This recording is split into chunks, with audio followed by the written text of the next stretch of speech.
Live from the AM1310 WDPN studio, it's time for live and local sports talk. It's the Sam Bourquin Show. I'm ready. Give the show a call at 330-821-1310. Good call, meatball. Watch the Sam Bourquin Show on the AM1310 Facebook page, the Q92 YouTube page, and on X. This is the Sam Bourquin Show on AM1310 WDPN.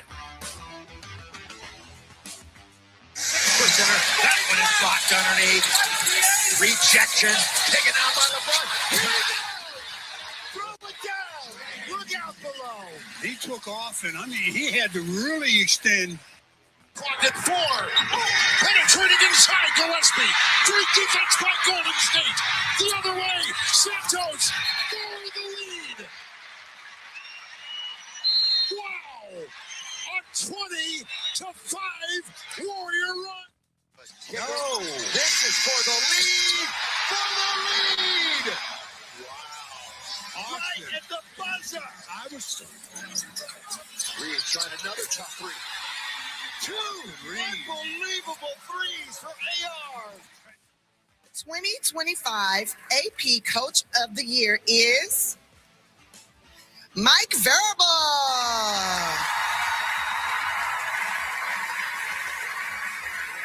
Mike Verba is busy preparing for the Super Bowl. There it is. Holy cow. How embarrassing is that? Welcome into the Sam Bourquin Show, everybody. AM1310 WDPN. We come to you live today from Jackson High School. We are up on the catwalk. Yeah. We'll be here until 6 o'clock tonight.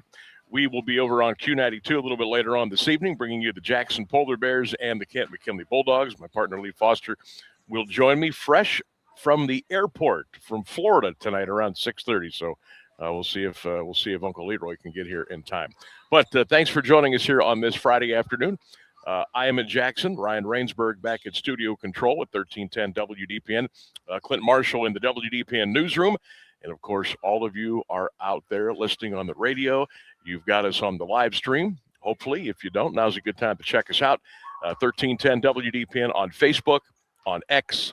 And don't forget the Q92 Radio YouTube channel. Get that chat lined up. Get that going. Let's go. We got a lot to talk about here this afternoon on this Friday. If you are out and about today, be careful. We got a burst of snow earlier today, and then it kind of stopped. And I guess we're going to have another one coming here maybe for the afternoon drive. There are some slick spots out there, especially on the secondary roads. A little ice buildup. I know there was some ice buildup this morning. So if you're out and about, please be careful. And if anything crazy breaks, we'll have it for you on 1310 WDPN. And, of course, we'll always have our staff meteorologist, Mark Johnson, with all the information for you at the top and the bottom of the hour all afternoon long. So a big show today. We are at Jackson, girls varsity practicing now. And later on tonight, we'll have hoops, McKinley and Jackson on Q92. Christian will have the call tonight of an EBC matchup here on 1310 WDPN. He'll hit the mic at around 6:45 as well. So what do we got coming up today? We've got a busy show for you. We have officially our Pro Football Hall of Fame class. That was delivered last night to a worldwide audience. We'll tell you about the class, what we think of the class, and Rich Desrosiers from the Pro Football Hall of Fame is actually going to join us this afternoon at 5:10 here on the show, 1310 WDPN. We'll ask Rich about the class and the process and all the cool things that are coming up this summer here in Canton, Stark County for the Hall of Fame Festival for 2026. Super Bowl 60. Still looking for that Super Bowl buzz, kind of, sort of. Has it hit you yet? It hasn't hit me yet. Maybe tomorrow. I don't know. Maybe Sunday. Maybe when the pregame comes on, or we start to fire up our Super Bowl menu and the smell of the Super Bowl menu throughout the house. Maybe that'll get me going a little bit. But I want to get your thoughts on the Super Bowl today. We had that question out there for you yesterday.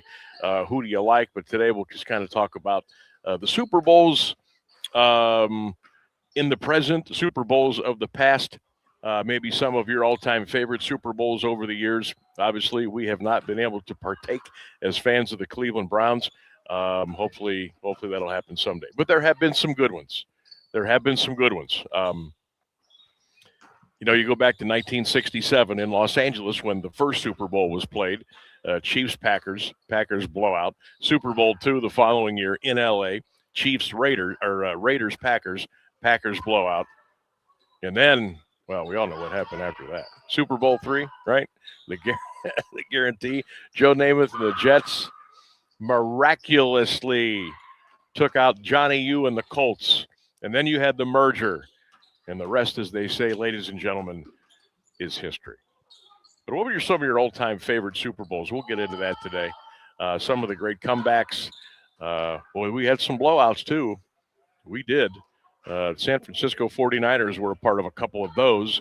I remember some Cowboys-Steelers Super Bowls that were just fantastic. Of course, the Patriots were in 100 of them. The Chiefs were in about 100 of them. And then you got teams like Minnesota and Buffalo that got there 4 times. And they didn't win them. So it's interesting to go down the history of the Super Bowls over the years, and we'll do that here this afternoon on 1310 WDPN. Also, coming up on the show today, we're going to talk to Brian Dulick from the Medina Gazette and the Associated Press, get his thoughts on the deals by the Cleveland Cavaliers and what's ahead for the Wine and Gold the rest of this year. And we'll take a peek into the summer and maybe who may be on the roster next year. Brian Dulick will join us today at 4:10. On this day in sports history coming up a little bit later on, we'll have Sammy's Best Bet today at our usual time of 4:29. Well, we hit last night, didn't we? Oh, that was easy. I mean, that was really easy. Hopefully you took part in that. We had Michigan last night, minus 24.5 against Penn State. I think the final was like 110-69 or some ridiculous margin of victory. So we cashed in for you there, and we'll have another one for you coming up today at 4:29. We'll also get into the high school basketball scene, look at some of the games tonight coming up, including this Jackson and McKinley game. Full slate tonight. Got some games coming up tomorrow. And then, of course, the girls' high school drawings are going to be Sunday, Super Bowl Sunday, and the boys' drawings will be the following Sunday. And we'll certainly be getting into that as we get closer and closer to who's going to play where, what line they're going to go on, what district, what regional they're trying to get to, who they want to avoid, who they might want to play. It's kind of coming down to the wire, and it's going to be pretty cool. I think a little different than maybe it was a year ago, but certainly there is no shortage of teams in my mind, in a lot of our minds, that could maybe make a run for a state championship this year down in Dayton. We've been talking about that for a while. We've kind of narrowed it down to who we think might go, but you got to get there first. So we'll talk about that coming up here today as well. Also, don't forget Mount Union basketball tomorrow. The 19-2 Purple Raiders will play a very good Muskingum team. We were lucky to get them down there, beat them by 3 earlier in the year. Muskingum coming to Alliance tomorrow. We'll have it 1 o'clock. You can join myself and Ryan Keller right here on AM 1310 WDPN. That's tomorrow with a tip of about 1 o'clock from the Mac Center at Mount Union. So we would love for you to be there. Looks like the weather should be cleared out. It should be good. It's going to be cold tomorrow, but if you can come on over and root the Purple Raiders on tomorrow afternoon, that would be great. We'd love to fill that place tomorrow as Muskingum comes to town. Phone lines open 330-821-1310, 330-821-1310. And also, you can always text us at 330-924-7088. And you can click the link to join below, but also make sure you get your comments in there on our social media chat, all over our social media platforms, and, of course, the Q92 Radio YouTube channel. Sean, Sam Darnold is the most boring Super Bowl quarterback since Hasselbeck and Dilfer. The quarterback matchup is all about boring, hence no buzz. That's a great comment. That's a great comment, Sean. I mean, no disrespect to any of the quarterbacks. But Sam Darnold's just like the good dude, the nice guy, the quiet guy. Doesn't really say much, When he does, he doesn't really say much. He's very quiet, very calm, collective. Drake May, also kind of quiet. I mean, he gets a little exuberant when he's on the field. If he scores a big touchdown or makes a big play, gets a little, but he's like really quiet. Also for the Super Bowl, nobody's gotten in trouble. Nobody's gotten out of line. Nobody's made headlines for doing something stupid during the last 2 weeks. It's just been like a lunch pail, business-like Super Bowl lead up. Not the game itself. Hopefully the game is going to be a lot better than the lead up has been here the last 2 weeks. But, you look at Coach Mike Vrabel, or you look at, the coach out in Seattle, no-nonsense guys. They really are. And it's worked out for them. Hasn't been sexy for the media. There's pretty much a lack of storylines, if you will. Sometimes the storylines outweigh the game, outweigh the Super Bowl, and that's not good. Maybe this will be one of those where it's really, really quiet, and then when Super Bowl Sunday rolls around, there's big plays. There's maybe a little controversy. Something crazy happens we've never seen before. You never know. That's the thing with Super Bowls. We always talked about years ago? The Super Bowl what? The Super Bowl hype. Will it lead up to the hype? Sometimes they do, sometimes they don't. We've had overtime games. We've had games go down to the last second, games go down to a field goal, and we've had the 49ers Broncos of the past 55-10, or the Niners over the Chargers 49-26, or the Redskins when they ripped the Broncos that one year. We've had those. We've had good. We've had not so good. We've had in the middle. We'll see. But yeah, it's been very quiet. Hall of Fame City reaching out, says the region assignments were posted this week. D1 Northeast region is at Akron. D2 Northeast regions are Kent and Worcester. Okay, that's good so far. Division 3 Northeast Ohio featured regions are Medina and Toledo. We don't like that. Division 4, 5, and 6 are at the Field House. All right, well, that would be good for our 4, 5, and 6 teams if anybody gets there. But all right, Hall of Fame City, appreciate the information there. We'll track that and follow that. Can't wait for the drawings for the girls and the boys coming up. Always like this time of year because now you see how all your hard work you put in. Now where are you going to go? The way they've opened this up now, 7 divisions, man. It's wide open. It really, really is. So it'll be fun. It'll be fun. We'll follow it every step of the way. Don't you worry about that here on 1310 WDPN. We are coming up on 22 minutes past the hour. Going to hit the reset button. We'll come back. We'll talk about the 2026 class of the Pro Football Hall of Fame. And we'll get your thoughts on that. Good class, strong class, quiet class, very deserving class. We'll get into all of that. Also, our Fill in the Blank Friday today here, 1310 WDPN. You can drop those comments on our Facebook page, my Facebook page, X, and, of course, the Q92 Radio YouTube channel page in the chat. But our Fill in the Blank Friday today is at halftime of the Super Bowl, you will be watching blank. During the Super Bowl halftime, you will be watching blank. Let us know. Fill that blank in. Get those comments in. And let's get this thing fired up here on a Fill in the Blank Friday. Sam Bourquin Show live from Jackson today on 1310 WDPN. We'll take a break and come back. Stay with us. Of all the ways to get ahead in life, we're one of them. And we're legal. The John Tesh Radio Show. I'm John Tesh, and we couldn't be happier about bringing you intelligence for your life every day. We have a room full of researchers gathering the information and ideas you need to make your life simpler and better, and to make you the smartest person in the room. You're just trying to be better. We're just trying to help. The John Tesh Radio Show. Join me for music and intelligence for your life, 10 to 3, Monday through Saturday, only on AM 1310 WDPN. It's intelligence for your life.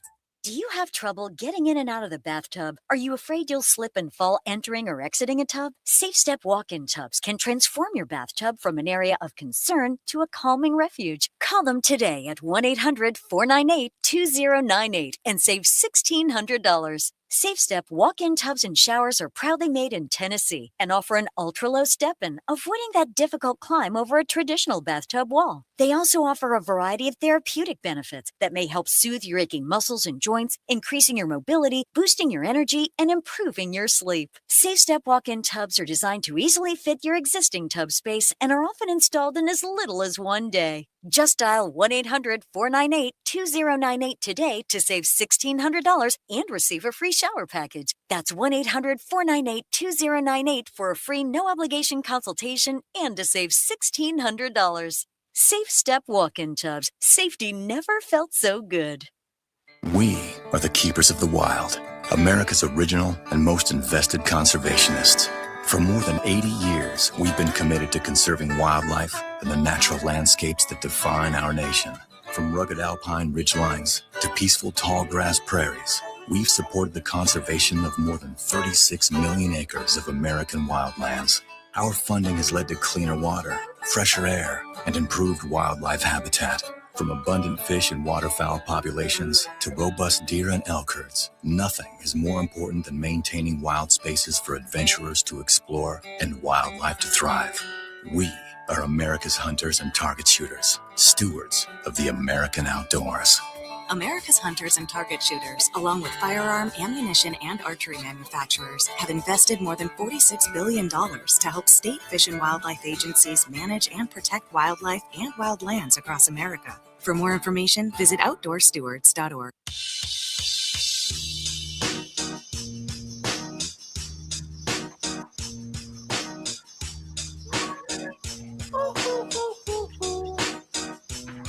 I ain't happy. I'm feeling glad I got sunshine in a bag. I'm useless, but not for long. The future is coming on. I ain't happy. I'm feeling glad I got sunshine in a bag. Welcome back to the Sam Bourquin Show, 1310 WDPN, all across our social media platforms. Don't forget to like, share, follow, comment, and if you're on the Q92 radio page today, make sure you hit that subscribe button. That would be awesome. For all of us, 330-821-1310 is our number. 330-821-1310 is our number. We got the news and weather. You want to stay tuned for that coming up here in about 4 minutes or so. It is also a fill-in-the-blank Friday here on the show. Today's fill-in-the-blank Friday is, at halftime of the Super Bowl on Sunday, you will be watching blank.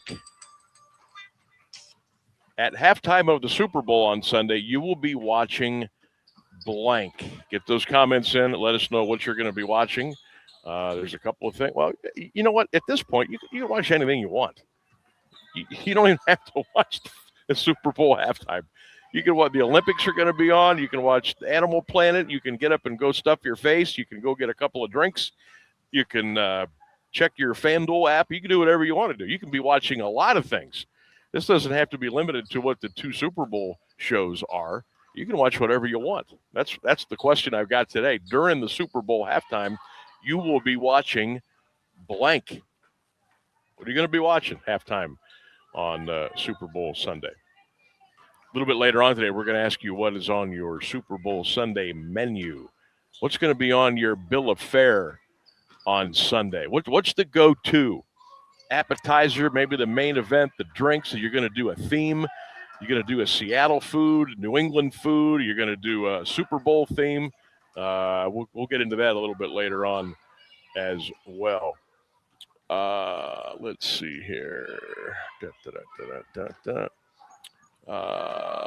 Roger Craig is an interesting choice versus Frank Gore. This in reference to the 2026 Hall of Fame class. But the other 4 are solid picks. 2027 looks like it could be real interesting. Gronk, Ben Roethlisberger, Adrian Peterson, Antonio Brown, but all have a little bit of baggage. That will be interesting to see what we have next year. And don't forget, Bill Belichick didn't get in this year. Robert Kraft did not get in this year. So they got to go to the – I mean, you would think they'd have to go to the front of the line for next year. I could see – do you think they would do Belichick and Kraft and Gronk at the same year and then have the Patriots come down and play in the game? It's usually how these things work. I don't know if they would go 3 from one organization. I don't know if they would do that, but that certainly would be interesting. Good class. I thought they might go with 6, but they kept it at 5. Obviously, when we talked to all of you yesterday, 2 locks, right? Drew Brees for sure, and Larry Fitzgerald for sure, right? That was a no-brainer. And then you start thinking about, okay, is a Roger Craig going to get in there? Luke Kuechly's name has been thrown around. He finally made it in. Adam Vinatieri, the outstanding kicker for the Patriots, and that's your class. Solid, steady, quiet.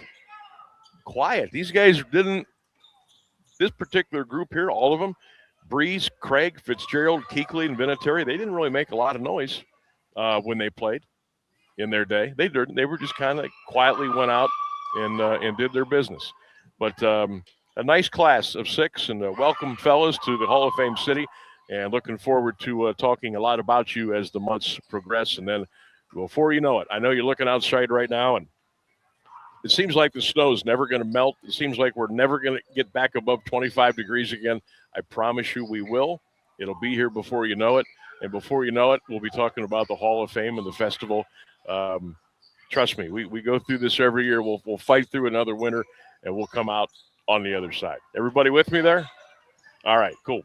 Let's take a break. News and weather coming up here on the Sam Bourquin Show. Phone lines open if you want to pop in, 330-821-1310. Comment section is rocking and rolling as well on all of our social media platforms. The news and weather is coming up.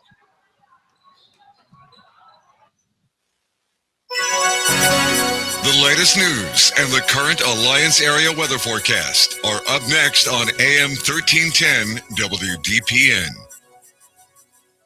Good afternoon. It's 3:30. President Trump yesterday launched a direct-to-consumer website where Americans can search for medications and compare prices. Consumers can then purchase the medications through pharmaceutical companies' websites with or without insurance. Medications offered require a prescription, including weight loss drugs Wegovy and Zepbound. Some, like the blood thinner Plavix, will cost as low as $16 per month. Trump RX aims to reduce costs by featuring price comparisons. If generic versions of a drug are not featured on the site or consumers fail to apply savings from insurance, they could miss out on cheaper alternatives. Experts recommend checking insurance coverage. Russia and Ukraine have agreed on exchanging 314 prisoners. U.S. Special Envoy Steve Witkoff said the outcome was achieved from peace talks that have been detailed and productive. Witkoff posted on his X account, significant work is being done to end the war. Ukrainian spokesperson said talks between Russia and Ukraine over ending the 4-year war have now concluded. Kyiv Mayor Vitaly Klitschko said Thursday more than 1,100 apartment blocks in the Ukrainian capital cannot be heated for the remainder of the winter. Repairs on the heating plant that services the districts, severely damaged in Russian airstrikes Tuesday, will take at least 2 months. Several GOP senators said Thursday Democrats have demanded negotiations for weeks on immigration enforcement, but so far Senate Minority Leader Chuck Schumer has not been willing to talk. Senate Majority Leader John Thune told reporters Thursday various parties have contacted Schumer to ramp up negotiations. The lead Democrat has not shown any interest in cutting a deal. Lawmakers up against a February 13th deadline to fund Homeland Security or risk triggering a shutdown. Alabama Senator Katie Britt said her outreach to Schumer has not materialized in negotiations despite visiting his office on multiple occasions. U.S. Embassy in Iran issued a security alert Friday urging American citizens to leave the country. The notice issued hours before U.S. and Iranian officials were scheduled to hold talks in Oman. U.S. citizens were advised to plan a backup communication channel and consider departing by land to Armenia or Turkey as internet restrictions are expected to persist. The embassy warned increased security measures, road closures, public transportation disruptions, and internet blockages are ongoing. The embassy urged U.S. citizens seeking to leave Iran to check directly with their airlines Voting flights have been disrupted. U.S. Iranian nationals must use Iranian passports when departing, warning that presenting a U.S. passport or demonstrating ties to the United States can be reason for Iranian authorities to detain someone. The Justice Department announced charges Thursday against a self-described Antifa agitator in Minnesota, accusing him of encouraging the killings of federal officers. Kyle Wagner called for, quote, armed and ready resistance to ICE in social media posts to Facebook and Instagram. Prosecutors said he crossed the line into spurring violence when an expletive-laden message he urged followers to get guns and stop these people. He also stands accused of doxing or collecting and releasing personal information on agents to encourage their harassment. He was charged in federal court in Michigan, where authorities say his doxing victim lives. 30 degrees at 3:33 for WDPN News. I'm Clint Marshall. Meteorologist Mark Johnson has the latest forecast on AM 1310 WDPN. Scattered afternoon snow blowing around a little bit. Roads are going to be slick and slow, a high near 31 degrees. Overnight snow ending before midnight. It's going to be windy and colder, a low near 1, a wind chill to minus 20. I am Mark J. Weather from 3 News.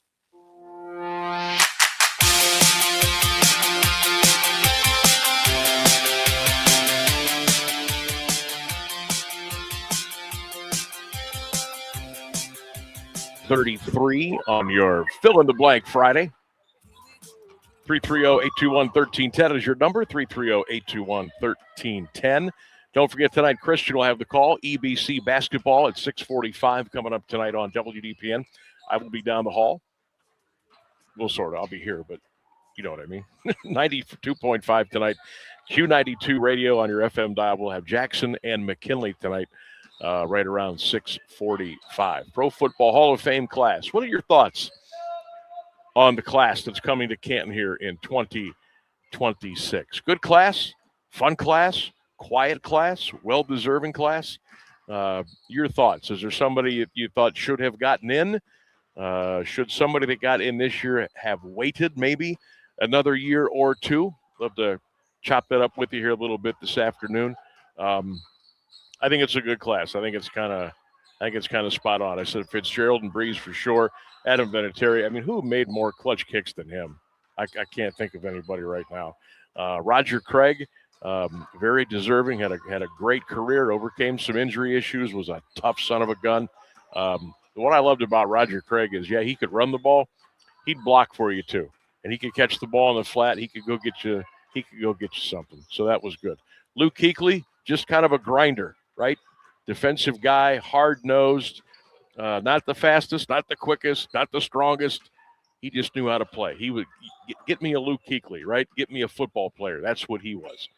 So I think a really good class. But anybody that you thought should have gotten in that didn't get in. Obviously, we've talked about Belichick.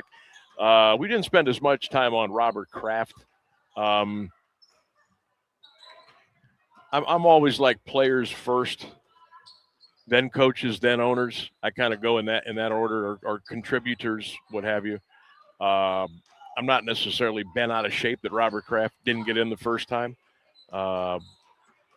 Probably should have, but not a breaking point for me. I do think Bill Belichick should have got in first time, and I'll stay on that hill. Say what you want about him. Say what you want about some of the stuff that happened, but he should have been a first ballot Hall of Famer. I'm still kind of scratching my head here a little bit why and how that happened. I just don't understand that. I just don't understand. I kind of like what Ross said about it yesterday, where he was pointing out that Belichick is still actually coaching, so maybe they want to wait until he actually officially retires. Yeah, that's they could use that as a reason, I guess. I mean, I wonder. That's a good question. I wonder how much longer Bill will coach at Carolina, or will he just get out altogether, or will he be wooed away to get back into the National Football League? I don't know where Bill is at with that. I don't know.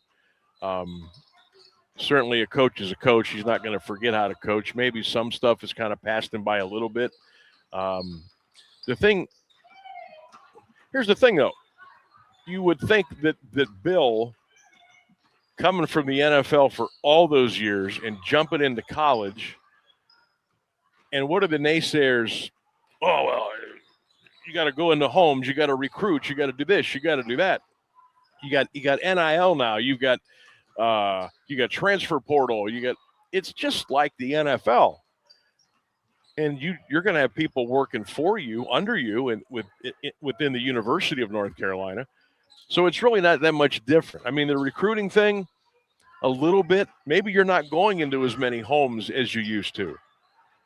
Because how are you looking to fulfill your roster and maybe win a little faster? Transfer portal. Get some NIL packages out there. Get some guys to come into your school. And then maybe like the third or fourth level of recruiting is going into the homes and trying to get a kid from high school to come play for you.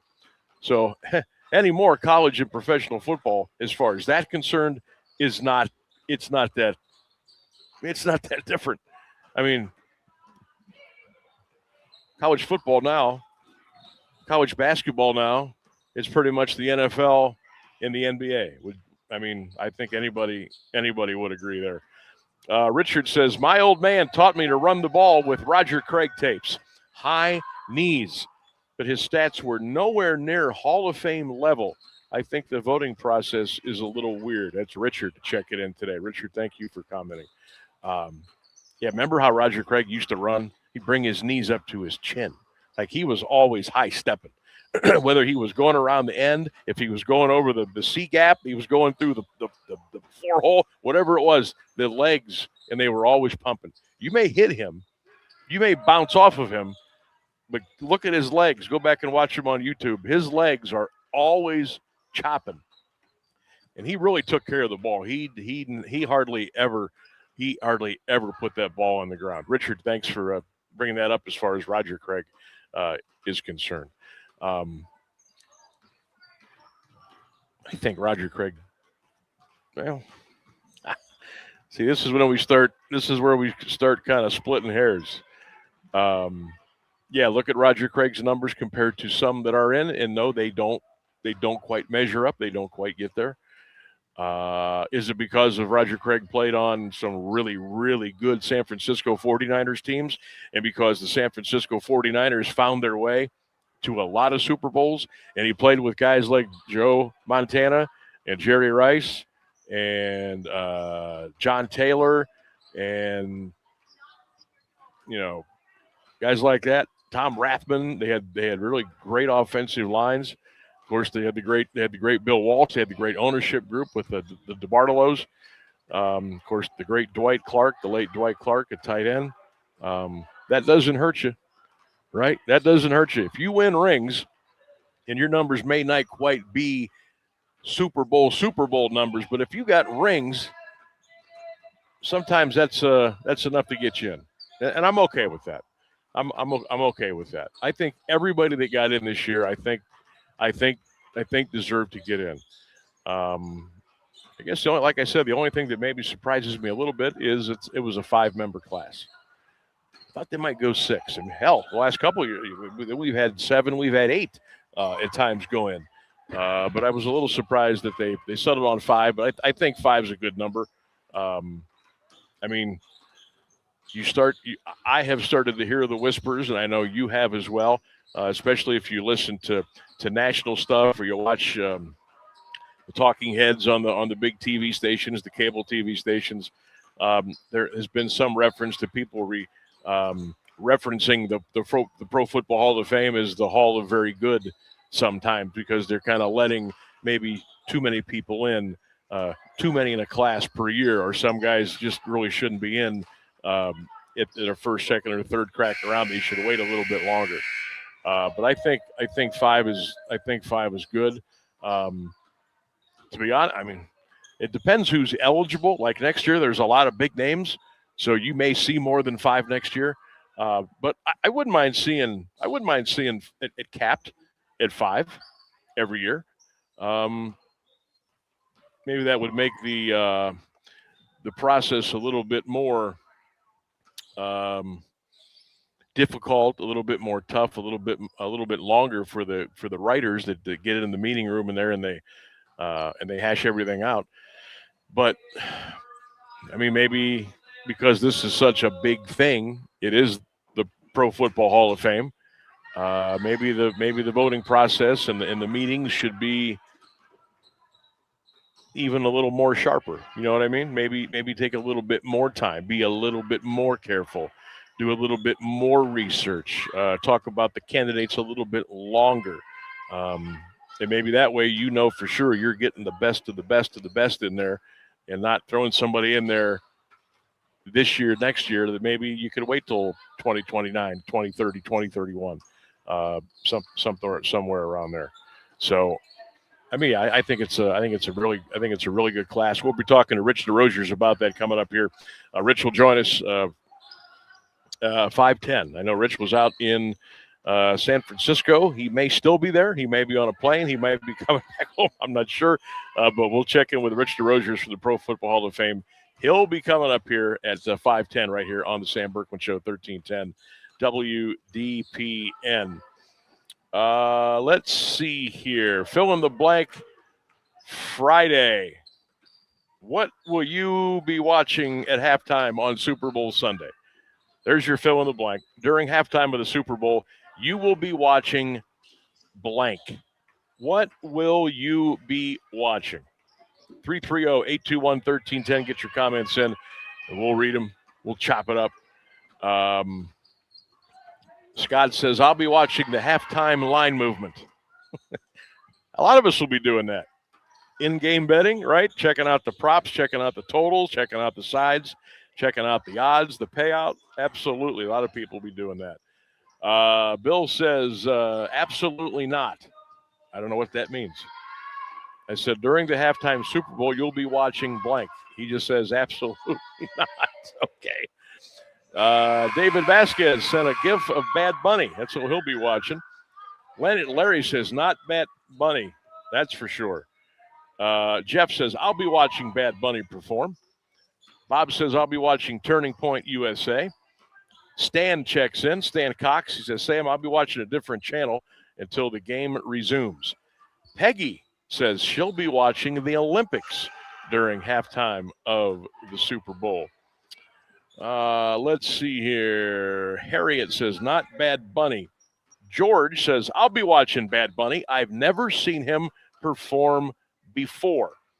Todd says, anything not named Bad Bunny.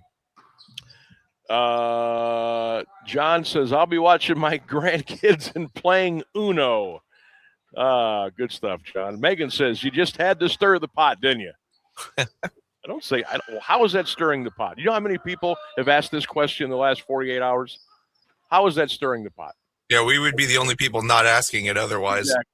What do you want me to ask? What color the sky is today? That would be fun. Michelle checks in. She says, I'll be watching my euchre hand during halftime. Jim says, I'll be watching Turning Point. Cindy, I'll be watching Bad Bunny. He just won 6 Grammys. Kid Rock 0. Maggie says, I'll be watching Bad Bunny. You got Richard. Those comments in. Get them in. 330-821-1310 on our social media platforms. Richard checked in to answer. He says, I'll be watching those wings going down my gullet. Yeah. I mean, here's the thing about Super Bowl halftime. You usually get about a half an hour. So you can eat, drink, check your bets, maybe chase after your kids if you got little kids or grandkids. You might be able to go out and shovel the drive, right? What else could you do? You could watch the Olympics. You could do whatever you want to do. But I want to know what you're going to be watching during the Super Bowl halftime. Let me know. Let us know. Let's have some fun with that today. 330-821-1310. Get those comments in on all of our social media platforms. Richard's tweet just came up. I'll be watching those wings going down my gullet.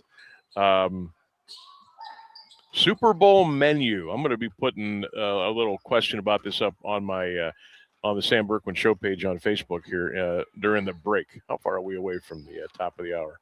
I still got 13 minutes. So I'm gonna put that up during the 4 o'clock hour. I'm going to ask you what's going to be on your Super Bowl menu. I imagine wings is a staple. whether you make them at home, homemade, whether you get them from a restaurant, maybe you're going to do a little DoorDash or Uber Eats or something. You're going to get them delivered to the house. I will tell you this. This is just my opinion. I consider myself to be a little bit of a wing connoisseur, a little bit. To me, wings don't travel. To me, they don't travel well from restaurant to home, whether it's me picking them up or whether I have them delivered, which I don't normally don't.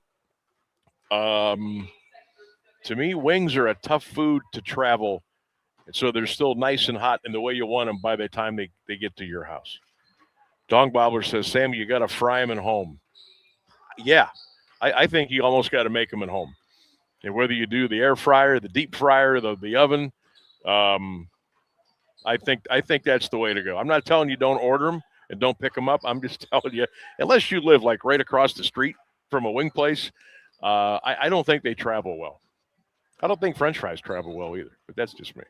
Mick checking in. Mick, hope you're well, says, I'm going to be watching I'm going to watch Kid Rock and Lee Bryce concert during halftime of the Super Bowl.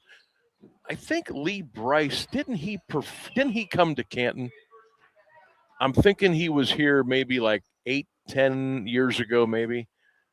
I think I even interviewed him when I was working at the Canton station. I think I did, but I don't know what year it was. But I know he performed in Canton several years ago. I thought it was a cool guy. I enjoyed our interview. But yeah, anybody remember Lee Bryce coming to Canton before? I do. I just don't know what year. I have no idea what year. Dougie and the PTO checking in. Rather watch Bugs Bunny at halftime than Bad Bunny. Oh my God. Let's see here. Mary says, I'll be watching Bad Bunny and most likely making sure that the kitchen doesn't burn down because of all. Oh, she says, I'll be, oh my God. She says, whoops, I almost completely knocked the computer over the catwalk. That would have been an absolute disaster. That would have been a really cool shot. Yeah, it's I almost lost the whole shebang here. What did she say? She says, I'll be watching Bad Bunny at halftime and going in to make sure the kitchen doesn't catch on fire because of all the male pigs that'll be there getting their food. Oh, that's the text of the day. 3:52 is our time. We'll take a break. Oh, my God. I almost cried. That was funny. We'll take a break. 330-821-1310, 330-821-1310. It's the Sam Bourquin Show on a fill-in-the-blank Friday. We're coming to you live from Jackson High School today, and we are rolling on AM1310 WDPN. Stay with us. This place has a pulse. You hear it in the canopy, feel it in the ground. Life, fully illuminated, engulfs you. From the birds singing in the treetops above to the tiniest insects in the soil below, you take a deep, cleansing breath, filling your lungs with the essence of the forest. Now, imagine it's all gone. Healthy, life-giving forests reduced to nothing. No singing birds, no lush canopy, and water and food in short supply around the world. Time is running out to protect our forests, and without our love, they can and will disappear. It's our choice. Love it or lose it. Help protect our forests. Visit World Wildlife Fund at wwf.org/love. High school basketball is on AM 1310 WDPN all season long. Brought to you by SARTA. I'm Christian Bigglesworth, calling boys and girls action from around the Eastern Buckeye Conference, the Alliance Aviators, the Marlington Dukes, and the West Branch Warriors. And this year, listen live and free on the AM 1310 WDPN Facebook and X pages and the Q92 YouTube channel. High school basketball, powered by SARTA on AM 1310 WDPN. Teachers are dynamic leaders, shaping a new generation. They bring a variety of perspectives from diverse backgrounds, innovating how they teach to prepare students for our fast-changing world. Achieving this takes skill and expertise. They're tireless explorers, creatively discovering a universe of solutions, telling stories, experimenting, inspiring, mentoring, connecting cultures, and connecting with each other, leading by example. Experience the unique joy of helping students thrive. Teaching is a journey that shapes lives. Are you ready to begin? Explore teaching at teach.org, a campaign supported by the U.S. Department of Education, teach.org, and 1 million teachers of color.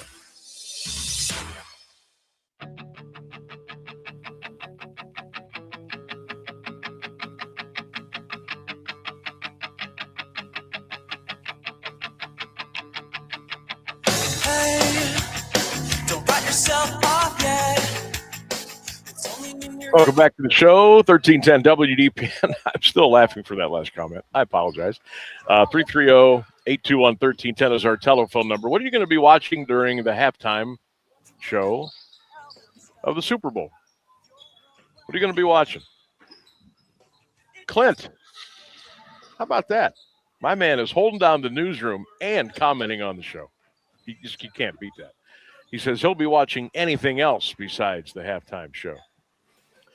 Sam, if Bad Bunny, Kid Rock, or Lee Brice can figure out hot wing delivery, they get my watch. Yes, absolutely.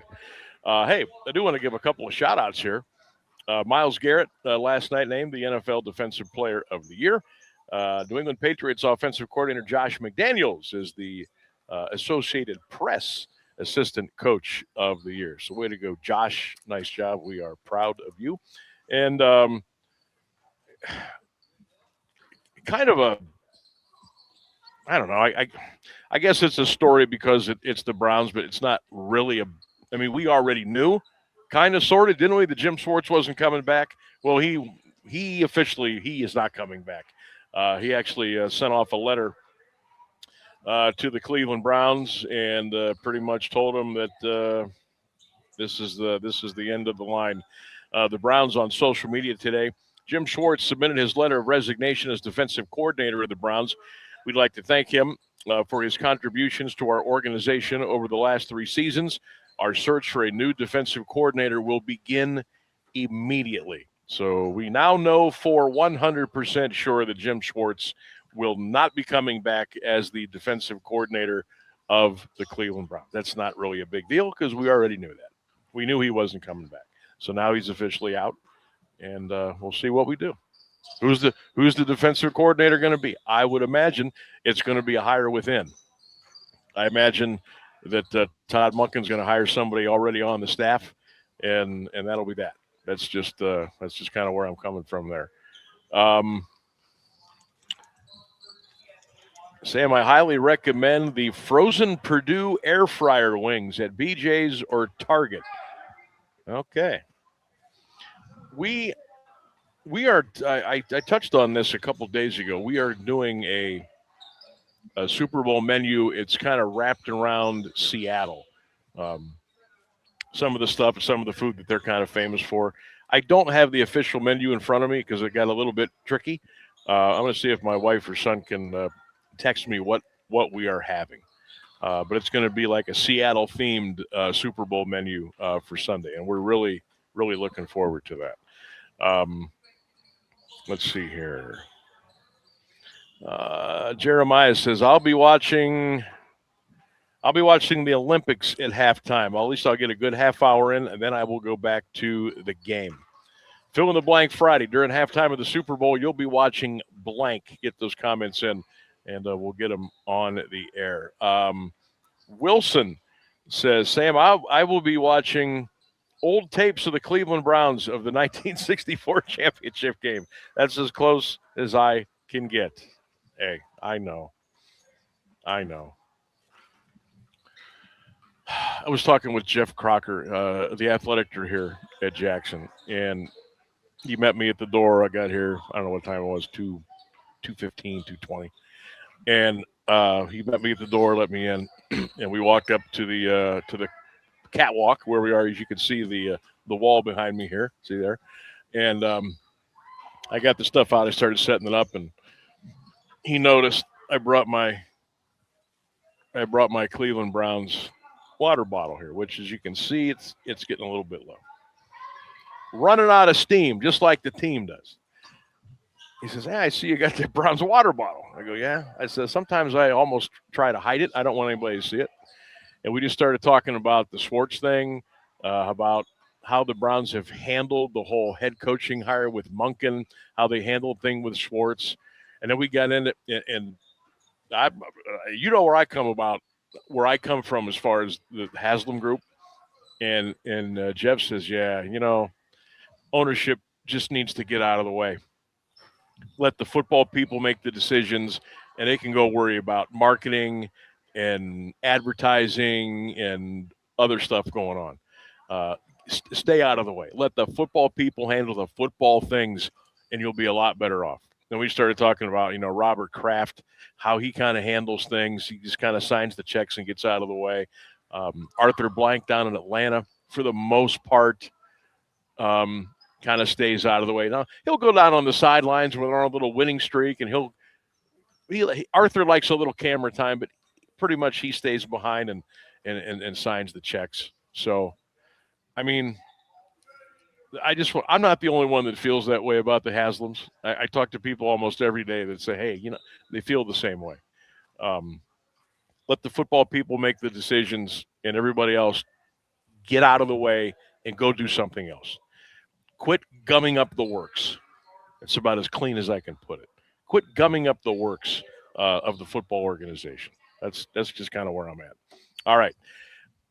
When we get back, we got the news, we got the weather coming up. 4:10, we're going to check in with Brian Dulick from the Medina Gazette and the Associated Press. We'll kind of turn the script here a little bit. We'll talk a little Cavs basketball. James Harden going to be wearing jersey number 1 when he gets into that baby tomorrow night in Sacramento. We'll talk about the Cavs. We'll talk about the trade. We'll talk about the upcoming summer and how far this team can go this year. Brian Dulick coming up at 4:10. Rich Desrosiers for the Pro Football Hall of Fame talks about the class of 2026. That'll be coming up at 5:10. We got Sammy's best bet of the day. We got On This Day in Sports History. We'll talk about your Super Bowl food menu for the big game and what are you going to be watching during halftime. And we'll work a little high school basketball in as well. Sound good? Good. We'll take a break and come back. Stay with us. 1310 WDPN. News, weather, sports, local information, and music 24 hours a day. This is AM 1310 WDPN Alliance. ABC News, I'm Michelle Franzen, and Arizona authorities say they're working to determine if a ransom note in the kidnapping of Nancy Guthrie is real or fake. ABC's Aaron Kotursky is in Tucson and says the 84-year-old's family is pleading for her safe return. Savannah Guthrie's brother Cameron with that emotional plea to elicit some response from whoever may have kidnapped their frail and elderly mother. We haven't heard anything directly. We need you to reach out, and we need a way to communicate with you so we can move forward. But first, we have to know that you have our mom. We went to talk to you, and we are waiting for contact. The family signaled it is willing to talk. Savannah Guthrie posting she just wants her mom back. Outside Atlanta, Milton police say they've recovered a body believed to be DJ Young Slade, the son of rapper Lil Jon. Police say the 27-year-old was last seen Tuesday morning running out of his home, saying he may have been disoriented. The Dow dancing above the 50,000 threshold mark today, the first time the index has made the intraday milestone. This is ABC News. This is the story of the one. As an HVAC technician, he and his digital multimeter are in high demand. So when a noisy office HVAC turns out to be a failing blower motor, he doesn't break a sweat. With Grainger's easy-to-use website and product information, he selects the product he needs to keep everything humming right along. Call 1-800-GRAINGER, click Grainger.com, or just stop by. Grainger, for the ones who get it done. Taxes was feeling so stuck. Sitting in traffic, squeezing into a parking spot, all to squeeze in getting tax help during your lunch break. Now Taxes is a TurboTax expert who does your taxes for you, while you go about your day getting real-time notifications about their progress and the most money back guaranteed. Now this is Taxes. Intuit TurboTax. See guarantee details at turbotax.com/guarantees. Only available with TurboTax experts. Real-time updates only in iOS mobile app. Now, the latest Alliance area news from Clint Marshall on AM 1310 WDPN. Good afternoon. It's 4:02. News of Service of Cars Auto Repair.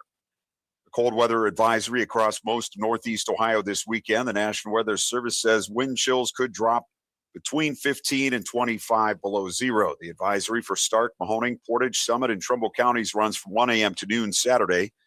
Cold weather advisory will kick in at 1 a.m. Saturday and continue through 10 a.m. Sunday in Carroll, Columbiana, and Tuscarawas counties. Forecast with 3 News meteorologist Mark Johnson is coming up. Man is recovering after being shot in North Canton. Police say the victim was transported to a hospital in stable condition around 4:20 Thursday afternoon. According to the repository, the shooting happened about 15 minutes earlier in the 300 block of Rose Lane Southeast. Witnesses reported hearing a popping sound and seeing 2 suspects run toward Mississippi Street before leaving in a gold Honda or Toyota. Police detective applied a tourniquet to the victim's leg. Investigators say the incident appeared isolated and remains under investigation. A double shooting in Canton has led to a prison sentence for a teenager. 16-year-old Amir Myers of Akron sentenced Thursday to 8 to 10 years in prison after pleading guilty to attempted murder and felonious assault. Police say the shooting happened in April 2025 on 22nd Street Northeast following an argument. Investigators say Myers left the scene, came back with a gun and opened fire. 28-year-old James Reed was shot in the chest. Trayon Vance was shot in the leg. Canton police still searching for a suspect following an armed robbery. The holdup happened December 18th in the 2600 block of Harvard Avenue Northwest. 20-year-old Artrell Wallace of Canton arrested Thursday and arraigned Friday in Canton Municipal Court on a charge of complicity to aggravated robbery. Bond was set at $80,000. He and 19-year-old Stephen Diamond of Akron accused of helping plan and carry out the crime, knowing 21-year-old Kamari Anderson of Akron had a firearm. Anderson remains at large. Diamond will be arraigned Monday. Canton-based steelmaker Metallus is locked in labor peace for the next 4 years. Members of United Steelworkers Local 1123 voted to ratify a new contract covering bargaining employees at the company's Canton facility.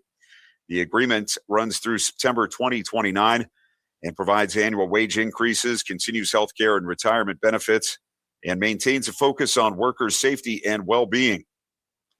The Marlington School District facing long-term financial challenges. According to an updated 5-year forecast discussed Thursday, a $500,000 operating deficit is projected next year. Deficits expected to grow in future years. Tax reforms will cut district revenue by over $560,000, while state funding guarantees provide some stability. Special education costs and food service deficits continue to pressure the budget. The board reviewed possible capital projects, including paving, lighting upgrades, gym repairs, and a community wellness center. Fatal hit and run in East Liverpool under investigation by city police. 64-year-old Brady Ingram was struck on Bradshaw Avenue around 7:50 Wednesday night and died roughly an hour later at East Liverpool City Hospital. Police located the vehicle parked on Wilbert Avenue and interviewed the 3 adult women and 2 juveniles inside. No charges have been filed. East Liverpool City Hospital staff have ratified a new contract with SEIU District 1199. The agreement approved Thursday represents about 150 support employees who've been working without a contract since January 9th. Union leaders say the deal addresses wages and workplace respect and guarantees staff can have a union delegate present during meetings with supervisors. Youngstown woman faces charges after a deadly July 2025 crash in Beaver Township. 61-year-old Sally Strom was indicted by a Mahoning County grand jury on charges of aggravated vehicular homicide and OVI. State troopers say Strom's van crossed the center line on State Route 7 and struck a vehicle driven by 49-year-old Clinton Van Kirk of Poland. He died at the scene. Toxicology tests later revealed cannabinoids in Strom's system. Case dating to 2018 has ended with another guilty verdict for a Youngstown man. 50-year-old Dustin Ryder was originally convicted in 2021 of sexually assaulting 3 teenage girls, but the convictions were overturned on appeal after a judge denied Ryder's request for a DNA expert. Mahoning County prosecutor Lynn Morrow says jury on Thursday found Ryder guilty on all 67 counts, including rape, sexual battery, and attempted rape. No resentencing date has been set. The Ohio BCI investigating an officer-involved shooting at a Coatesville Township home Thursday morning. The agency was called in by the Mahoning County Sheriff's Office. U.S. Marshals say the shooting happened around 11 o'clock as they approached a 74-year-old man inside a mobile home on Gallupi Drive. The suspect was wanted by Poland Village Police for allegedly fleeing a traffic stop. Authorities say the man pointed a gun at officers, prompting them to fire. The suspect was taken to a hospital. His condition was not available. No officers were injured. 30 degrees at 4:07. This is the local edition of WDPN News. Service of Cars Auto Repair. Cars with a K. Schedule your appointment today by calling 330-821-3100. Since 1996, Kale Auto Repair Services, Cars with a K, has been the trusted name in auto care and alliance. With decades of experience across Stark and Mahoning County, their team delivers quality service you can count on. From preventative maintenance to engine repair and AC service, they do it all. 10 service bays, state-of-the-art diagnostics, and expert mechanics ready to get you back on the road fast. They service all makes and models. Open Monday through Thursday, 8 to 5, Friday, 8 to 11. Schedule today. Call 330-821-3100. This WDPN weather is brought to you by Canterbury Villa of Alliance, where your loved ones become family. Schedule a free visit today by calling 330-821-4000.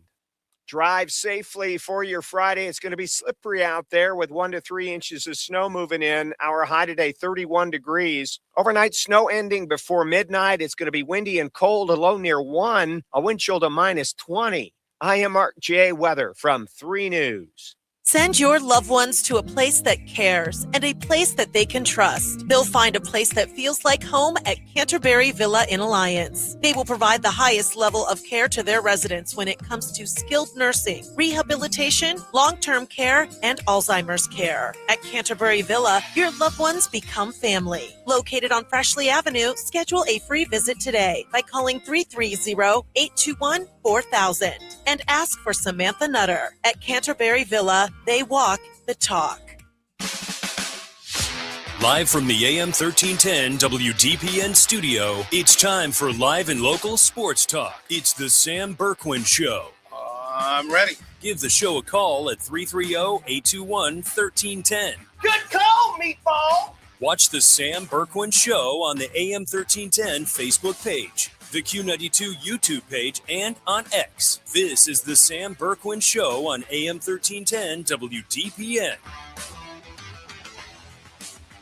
6%er. That one is blocked underneath. Rejection.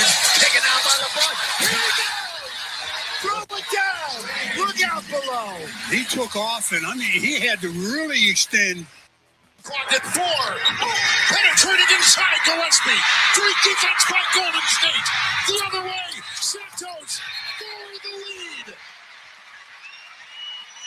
Wow. A 20-5 Warrior run. No. This is for the lead. For the lead. Wow. Right at the buzzer. Reed's trying another tough three. 2 unbelievable threes from AR. 2025 AP Coach of the Year is Mike Verba.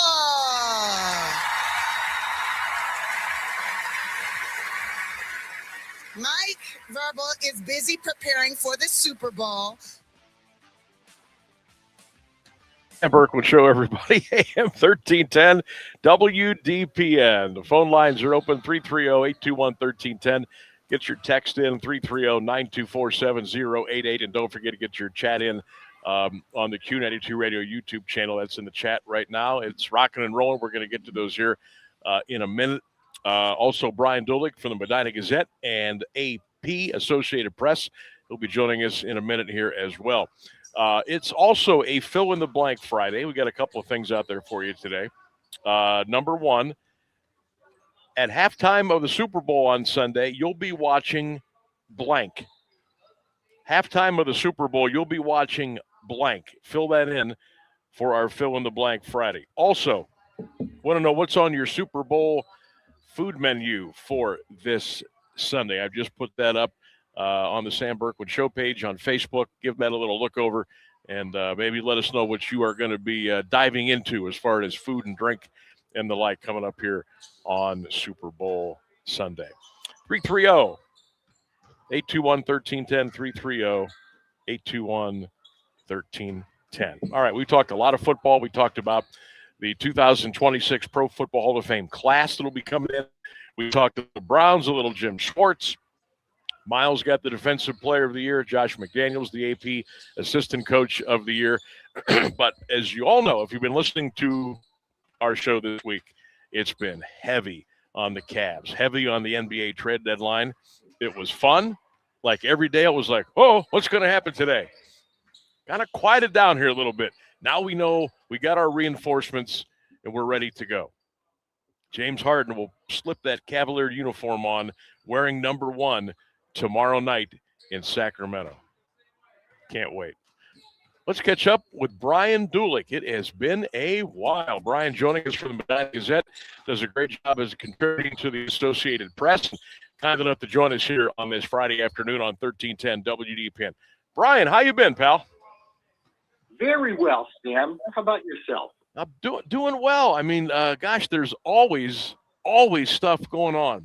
And with you cover them all the big sports, all the Cleveland teams, the everything. So you never have a minute to take a breath. But let's try and kind of regroup with what happened here this week with the NBA and the trade deadline, and your thoughts on the moves the Cavaliers made. And we'll just go over there and we'll run with it. All right. First of all, they got rid of the 3 worst contracts on the team in terms of guys who were not producing with what they were being paid. Huge win, both for now and for the future, because in theory, they should be able to get out from under the very, very bad second luxury tax apron next season after being $3.8 million over now. So that's good. That'll give them more money for next season in the free agent class. Hint, hint, just a kid from Akron. I love the moves they made. I really do. Darius Garland had to go because of the contract and what it was doing to the rest of the team as far as how many years he had left. They upgraded. They gave up a good borderline all-star in Darius, who may never be healthy again, for a great franchise player on the downside of his career. But make no bones about it, this isn't Dwayne Wade or Derrick Rose with the Cavaliers in 2017-18. James Harden still is one of the best playmakers and scorers in the sport. He's got a lot left in the tank, and I have to believe he's going to want to prove something, that he can finally get over the hump and get back to the finals and win his first ring. I'd be lying if I said I wasn't a little uneasy about him coming in, giving his reputation for kind of being the focal point of everything. But this is Donovan Mitchell's team, and he knows that. So I'm excited to see how they work together. The DeAndre Hunter trade, I could not love even anymore. Dennis Schroeder is the kind of a nails tough competitor. Yep. A terrific guard in so many ways. Exactly what they've been missing. And Craig Porter Jr. has done a really good job coming off the bench this year. But if you want to win a championship, you need someone like a Dennis Schroeder, especially when they're going to play teams like Detroit and New York in the playoffs, who are going to try to push things, get under your skin. Schroeder does that. And Keon Ellis is kind of an unknown to a lot of fans. I'm not sure who to describe him, who to compare him to, but he's a really good guy to have in your rotation as a ninth guy and another strong defender, which they obviously have been looking for as well. You know, Brian, I had a lot of people ask me the last couple of days, and it kind of broke down to this. After the Harden deal, after all the deals, they said, do you think the Cavaliers got better? At the end of the day, no matter how much you loved DG, you loved the core 4, if you didn't want this to happen, this, that, and the other, at the end of the day, did the Cleveland Cavaliers get better? I say they do. I assume you feel the same way. Oh, absolutely. They had gone as far as they were going to go with Darius Garland. And regardless of how people feel about how much they really seem to love Darius Garland, there were limitations with having a guard who is legitimately 6'1", and because of the toe problem that he had surgery for last year and the ongoing toe problem, there's a real strong possibility he'll never be the same player again. And this is going to be what you have. So in addition to the obvious, Harden is better now. He'll be better than Garland at least another year, one would hope, until his body starts to inevitably lose the father time. But yeah, they are a much better team. And really just by subtracting Hunter and by adding Schroeder and Ellis, they became a better team. But Harden makes them a much better team. Brian Dulick is our guest, Medina Gazette contributor to the Associated Press, joining us here on the show, 1310 WDPN. Brian, contrary to what came out of Milwaukee as far as information, do you believe, do you know, did you hear, were the Cavs and Bucks in the neighborhood? Were they close to making a deal for Giannis or no? No, not at all. The Cavs were one of a bunch of contending teams that made inquiries to Milwaukee, and they all seem to get the same response. We're not going to move him this season unless you blow us away with an offer.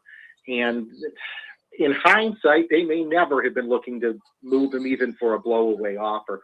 It seems like they were just testing the waters, and the Cavs were one of the teams they spoke with, but nothing got close with anyone, because you're not going to trade really the second best player that franchise has ever had. And he's been there longer than Lou Alcindor / Kareem Abdul-Jabbar was, so he may be the best player they've ever had. I think there was a lot of posturing because that team has underachieved beyond anyone's expectations this year, and they just needed some sort of a positive buzz in the market of Wisconsin. Brian, with all the Cavs moves, and of course they let go or traded Lonzo Ball away. They got a little bit more cap relief. We're still over the second apron, but we're getting closer.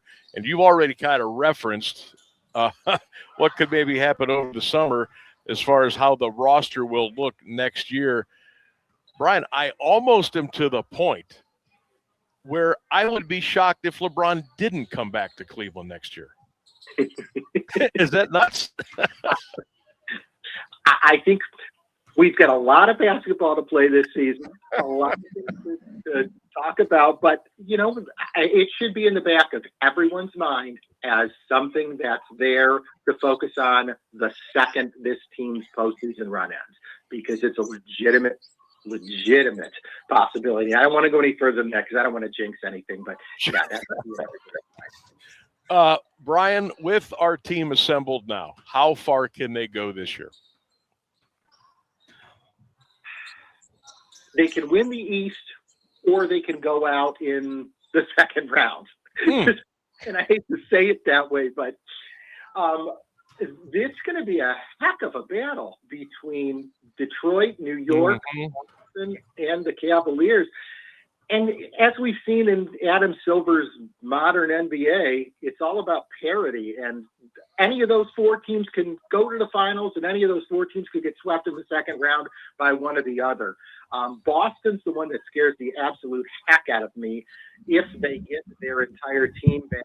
And that all indications are that Tatum will be back by late March, perhaps early March. That's the team that worries me the most because they have the most talent and they're also the toughest. I feel good about the Cavs' chances against Detroit in the conference semis. New York, either or. That one might be tough. But, yeah, I don't think anybody's beating Oklahoma City. I really don't. I'm not sure anybody beats Denver if they manage to squirt by the Thunder, but it's going to be fun, and the Cavs have a chance, and that's all you can ask for, which we couldn't have said even a week ago that they had a chance. That's kind of where I'm at. I think they can get to the finals. I don't think we're beating OKC. I don't even think we're going to beat a team like Denver.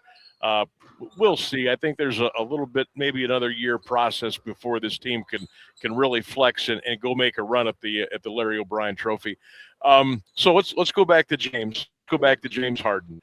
How will he fit in with this club right away? How will he fit in a couple of weeks? And what do you think it'll look like once we start playing for keeps? In the middle of April. That's the fun question. It's impossible to figure out how they're going to work a rotation with these guys. You've got players like Naquan Tomlin who've been really good this season off the bench consistently, who now probably aren't going to sniff the floor. In fact, they may not even convert his contract to a full NBA contract from the two-way it is because of these trades. I've got to believe Harden is the primary ball handler, which is what is needed most. someone to run the offense so Donovan Mitchell doesn't have to do everything on that end of the floor as he's had to do all season this year. I've got to believe Jalen Tyson stays in the lineup. Okay.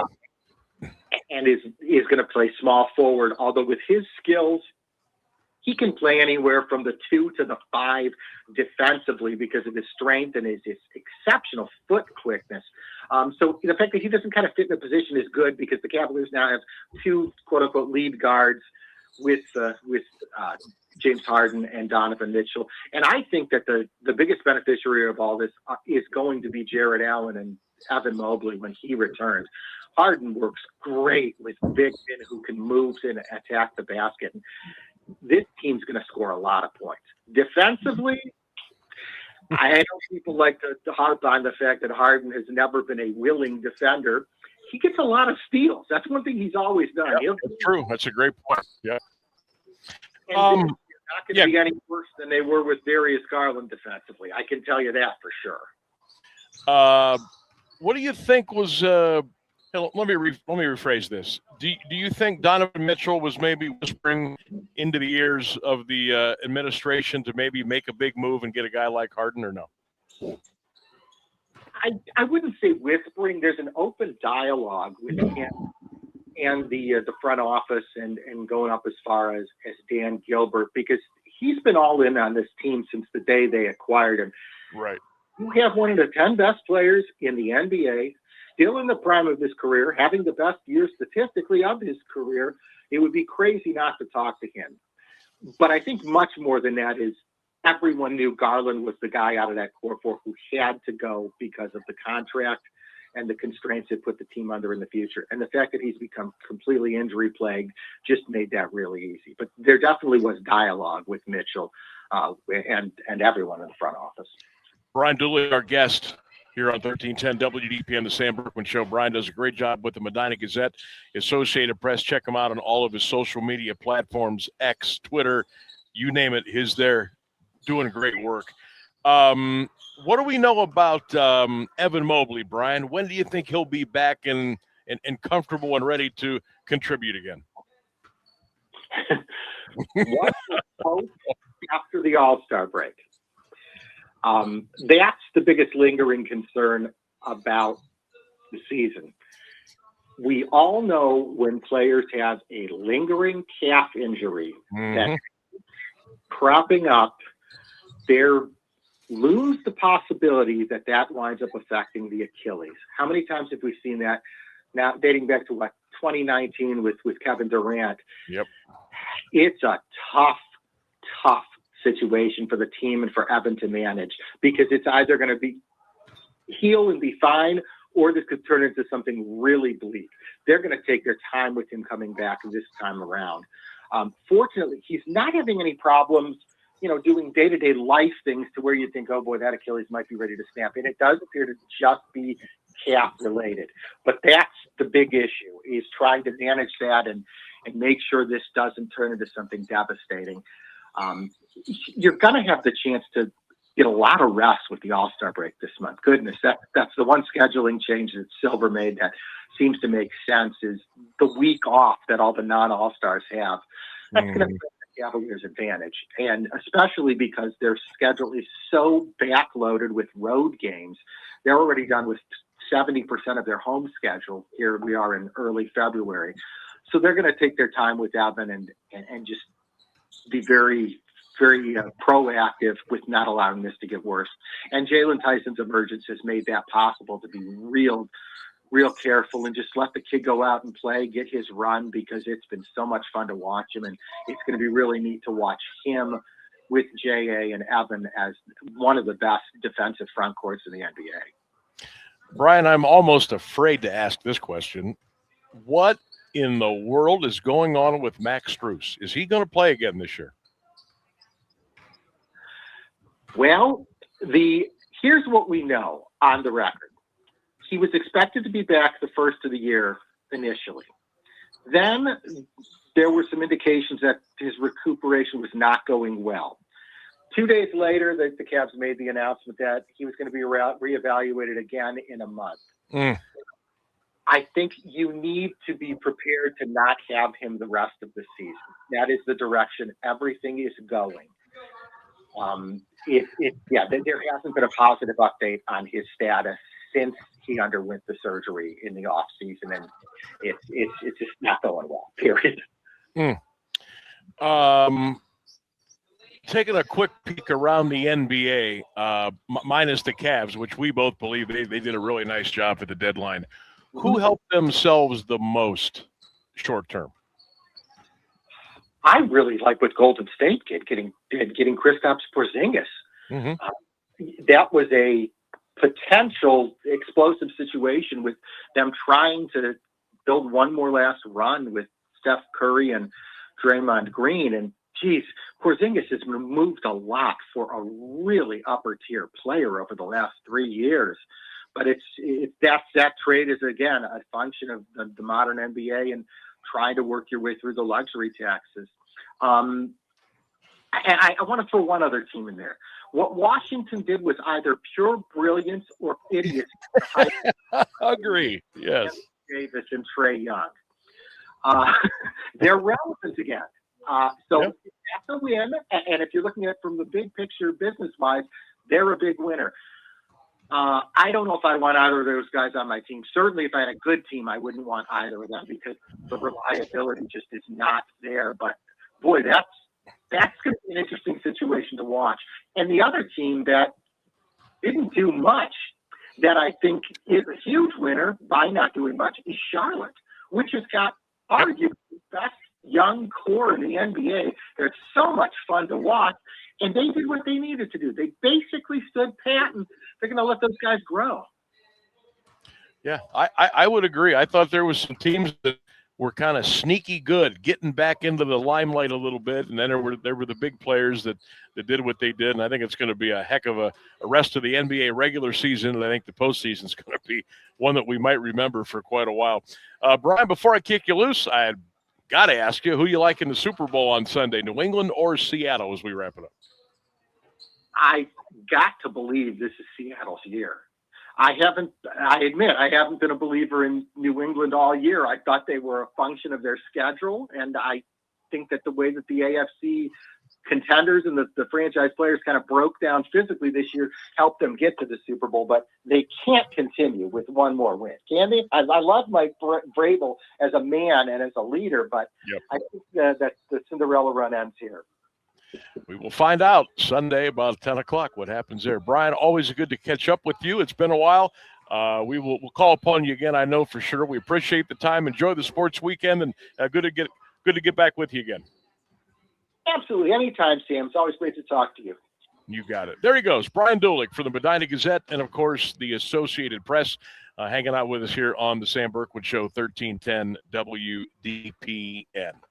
All right, we got the news. We got the weather coming up here at the bottom of the hour. When we get back, we'll roll into Sammy B's best bet of the day. We'll get back into the Call of Fame class of 2026.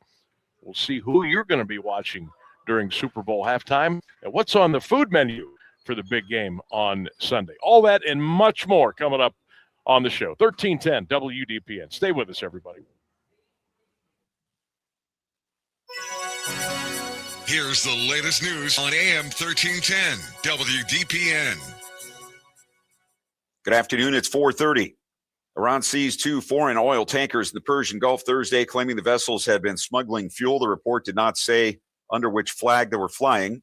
Regional commander with the Revolutionary Guards Navy said the tankers have been carrying about 6,300 barrels, including diesel. 15 crew members were reportedly in custody of judicial bodies. The nationalities were not provided. Iran occasionally seizes oil-carrying vessels in the region over similar charges. In December, it seized a foreign tanker as it traveled the Strait of Hormuz, detaining 16 crew. A Russian military intelligence chief in critical condition after being shot at a residential building in Moscow. Kremlin says 64-year-old Lieutenant General Vladimir Alexeyev was hit with several shots in a residential block in northwest Moscow Friday morning. He's the latest senior Russian official attack since Moscow invaded Ukraine in 2022. Kyiv's intelligence services are generally blamed or take the credit, but Ukraine has not officially commented. Alexeyev was the deputy chief of Moscow's Foreign Military Intelligence Agency, known as the GRU, and in addition to his role in the invasion, was also known for his alleged involvement in the chemical weapon attack against the UK in 2018.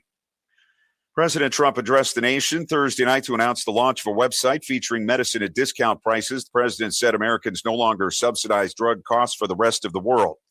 His administration negotiated most favored nation status with drug manufacturers in other countries, according to the president, lowering costs of some medicines by 80% or more.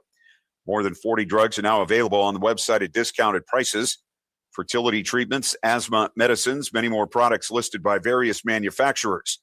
The site operates as a search function, connecting patients with valid prescriptions with coupons redeemable at local pharmacies. Insured and uninsured Americans are expected to benefit. Federal agents reportedly arrested a man who allegedly texted Nancy Guthrie's family demanding payment by Bitcoin. Authorities said he was not connected to the ransom demand. It's the first arrest in the case, but the suspect is not one of her captors. A Los Angeles man named Derek Kaela allegedly texted Nancy's daughter and son-in-law Wednesday. In legal documents reviewed by TMZ, federal agents allege the man used a virtual phone number to send the messages to the Guthrie family. The number was registered to an email address bearing his name and was accessed from an IP address linked to his California residence. Day after California's Attorney General Rob Bonta dismissed as baseless claims of widespread fraud across the state, the Small Business Administration announced they've uncovered $8.6 billion in questionable COVID-era loans. Administrator Kelly Loeffler announced Friday the agency had suspended more than 111,000 California borrowers suspected of committing fraud during the pandemic. They're accused of collecting money under the Paycheck Protection and Economic Injury Disaster Loans Program from the federal government. Vice President J.D. Vance said Thursday, "I think we have a fraud problem much worse in California than in Minnesota." 31 degrees at 4:33 for WDPN News. I'm Clint Marshall. Now, the Alliance Area Weather Forecast from Mark Johnson on AM 1310 WDPN. More scattered snow during your afternoon hours and maybe a burst of snow during the evening rush. Keep that in mind. Our high today, 31 degrees. Overnight snow ending before midnight, but it's going to be windy and colder, a low near 1, a wind chill to minus 20. From the 3 News Weather Center, I'm Mark Johnson.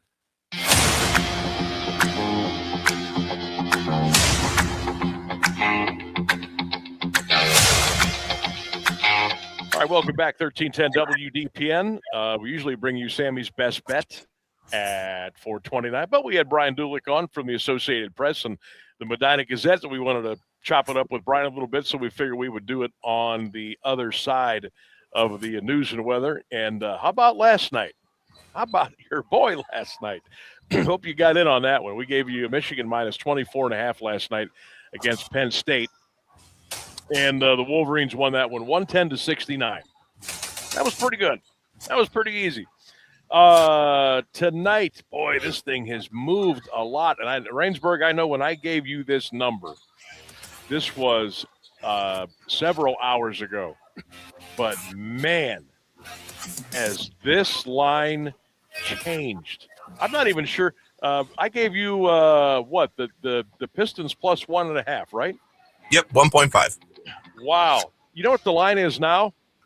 It's Detroit minus 4.5. Wow. That's a 5-point move there. I'm afraid to I'm afraid to go with that. But I mean, I'm in a tight spot here.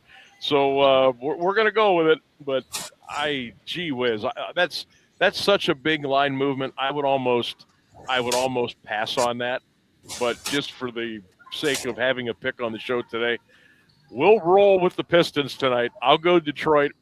I'll lay the 4.5 against the New York Knicks, but it was supposed to be 1.5 to the Detroit Pistons, and over the last couple of hours, that line has gone through the roof. But we'll go with it. All right, we'll take Detroit minus 4.5 at home tonight against the New York Knicks. I wouldn't run to the window and do that, honestly. If you want to pass tonight, if you want to fade, be my guest. I don't feel great about that, but because that's where the number went, that's the number one. But that's Sammy's best bet of the night. We'll see if we can string together 2 in a row after our easy win last night with Michigan over Penn State. Thanks to Brian Dulick for joining us. Don't forget at 5:10 today, Rich Desrosiers from the Pro Football Hall of Fame We're going to talk about the newest class coming to Canton here in 2026. Luke Kuechly, Drew Brees, Larry Fitzgerald, Roger Craig, and Adam Vinatieri, the class of 2026. It's also a fill-in-the-blank Friday, and today we are asking you to fill in the blank. During the halftime of the Super Bowl on Sunday, you will be watching blank. During the Super Bowl halftime on Sunday, you will be watching blank. Get your comments in on the YouTube chat. Get them in during the text, or you can call them in 330-821-1310. Also asking you what's on your Super Bowl food menu for the big game on Sunday as well. And we'll get into a little conversation with that as well. But our fill in the blank today, Super Bowl Sunday halftime, you will be watching blank. Get those comments in, and we'll read them here on the show. Where did we leave off? I believe we left off with Bill.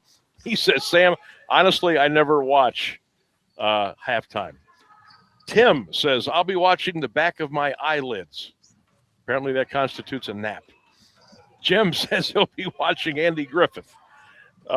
Kim, I'll watch halftime, but I do not care either way. Not really. Ron checks in. He says he'll be watching Kid Rock. Carol says she'll be watching Bad Bunny. Carm says he has a DVD of the Rolling Stones when they played at halftime. That's what he'll be watching. Let's see here. Shirley says she'll be watching the Turning Point show. Audie Everett. Audie, hope you're well. She'll be watching Bad Bunny. Darren says he'll be watching the back of his eyelids as well. Chris says, I'm not watching the game or the halftime show. Okay. Beth Collier says, anything but halftime. Anthony says, I'll be watching Bad Bunny, of course. Mark says he'll be watching Kid Rock halftime alternate show. Scott, he'll be watching the back of his eyelids as well. Tanya, hope you're well, says nothing. She will be getting food ready for the second half. All these people taking naps, got to be careful. Yeah, I never heard so many people going to sleep during a halftime. Is this a thing now or what? I mean, I can see it. I mean, seriously, 30-minute power nap. But I mean, who is going to be taking a nap at 8:00 at night? Let's think about that for a second. How can you take a nap at 8:00 at night? Especially, what if that nap turns into over 2 hours? That's what I'm 10 o'clock, and you got to get up early the next day. That's not a good. That's not a good plan. I don't think. I mean, I don't know. Yeah, that's a poor strategy, at least. I mean, if you're a night owl, okay, but if you're an early riser, I mean, the Super Bowl starts at 6:40, 7:40. It's going to be at least 8:00. Probably after 8:00. Yeah. At the end of the first half. I don't think that's a good strategy unless you're working a crazy shift or whatever. I mean, do what you do, but I try to, even if I'm dead tired, I can't be taking a nap at 7, 8, at 9 o'clock at night. I mean, that's just bed at that point. That's brutal. You can't do that. Jeannie says she'll be watching Bad Bunny. Let's see here. Rick says someone singing in a language I took 4 years of in high school, but still do not understand. Kevin says I'll be watching food go in my mouth. Tracy, probably both halftime shows. She's going to give them both a look. Carl says neither. I don't have cable. Oh, my God. That's funny. 330-821-1310. You can call it or you can drop your comments. Fill in the blank during the halftime of the Super Bowl. You will be watching blank. Rainsburg, what are you going to be watching? First of all, are you even going to be watching the game on Sunday? I've been so excited for you to ask me about this because I think I'm going to be doing the least football thing possible on Sunday. It is Dungeons and Dragons Day on Sunday. Dungeons and Dragons for Rainsburg. So you won't even turn the game. Will you even turn the game on? Probably not. Oh, Maybe honestly though, all this vitriol over the halftime show, I'll probably watch the halftime show just to see what everybody's all mad about. I usually do. I'm wondering what the viewership number is going to be again this year. It seems to go up every single year. I forget what the number was last year. I think it was pretty sure it was over 100 million. Tom says, I'll be watching Babylon 5 going back to 1995. Let's see here. Cindy says, I'll be watching Kid Rock. I'll also be watching Bad Bunny. I'll make my decision after both of the shows are done. You know what? I'm probably going to do both. I'll be stuffing my face too, and I'll be checking my Super Bowl squares, the square board. I'll probably venture onto a betting app or two to see what's going on there. I'll probably watch both. I mean, why not? I'm going to talk about it. I might as well watch both of them and see what I think. I don't know. What the heck? I'm open to it. I'm going to have to watch both for the same reason. See, there you go. You're going to have to ask me about it on Monday. See there? Now Rainsburg has to watch the Super Bowl. Yep, I'm obligated. Mike says, I guarantee I won't be watching Carol Channing. No, Carol. We talked about that yesterday.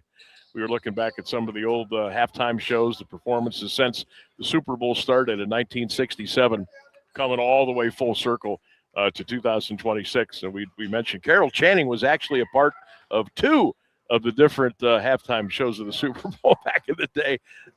Mike, we appreciate you listening and commenting as well. Rich DeRosa will be joining us at 5:10 here on the show, and we'll be talking about the class of 2026 that's going into the Pro Football Hall of Fame. Your food menu for Sunday. Just put this up on the Sam Bourquin Show page on Facebook, 1310 WDPN, if you want to take part in that and let us know what you're going to be eating and drinking, what's going to be on your bill of fare on Super Bowl Sunday. We would love to see what you got going on there. I'm still waiting to get a text from my wife or my son about what we're having. I know it's going to be Seattle themed as far as our food on Sunday, but they both told me 2 or 3 times, and I'll be damned if I can remember what it is. But as soon as I get that, I'll pass that along. Ron says, Sam, I'll be eating whatever my buddy puts out. Jim Baumgartner's homemade stromboli with several snacks. I love that. John in Barberton, pizza, pierogi, subs, and drinks. All right, big guy. I'm down. Let's see here. Luann, we are ordering from Roosters, having snacks and then dessert from the Peach Cobbler Factory. Easy. Oh, that sounds good. Wow, I'm starving right now, by the way. I could eat my phone right now. Greg Arundel checks in. Sam, love the show. We're going to be making stew this year for the Super Bowl. So get that in, too. What are you having on Super Bowl Sunday? We'd love to know. I got to find out when they open up the concession stands down there. When I first started in radio, long time ago, and the first couple of years, whether I worked at the Canton station or I was with one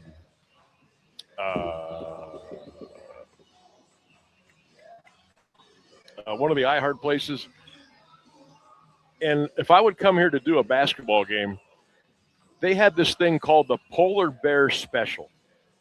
I don't know if they still serve it, if they still have it, if they even know what I'm talking about.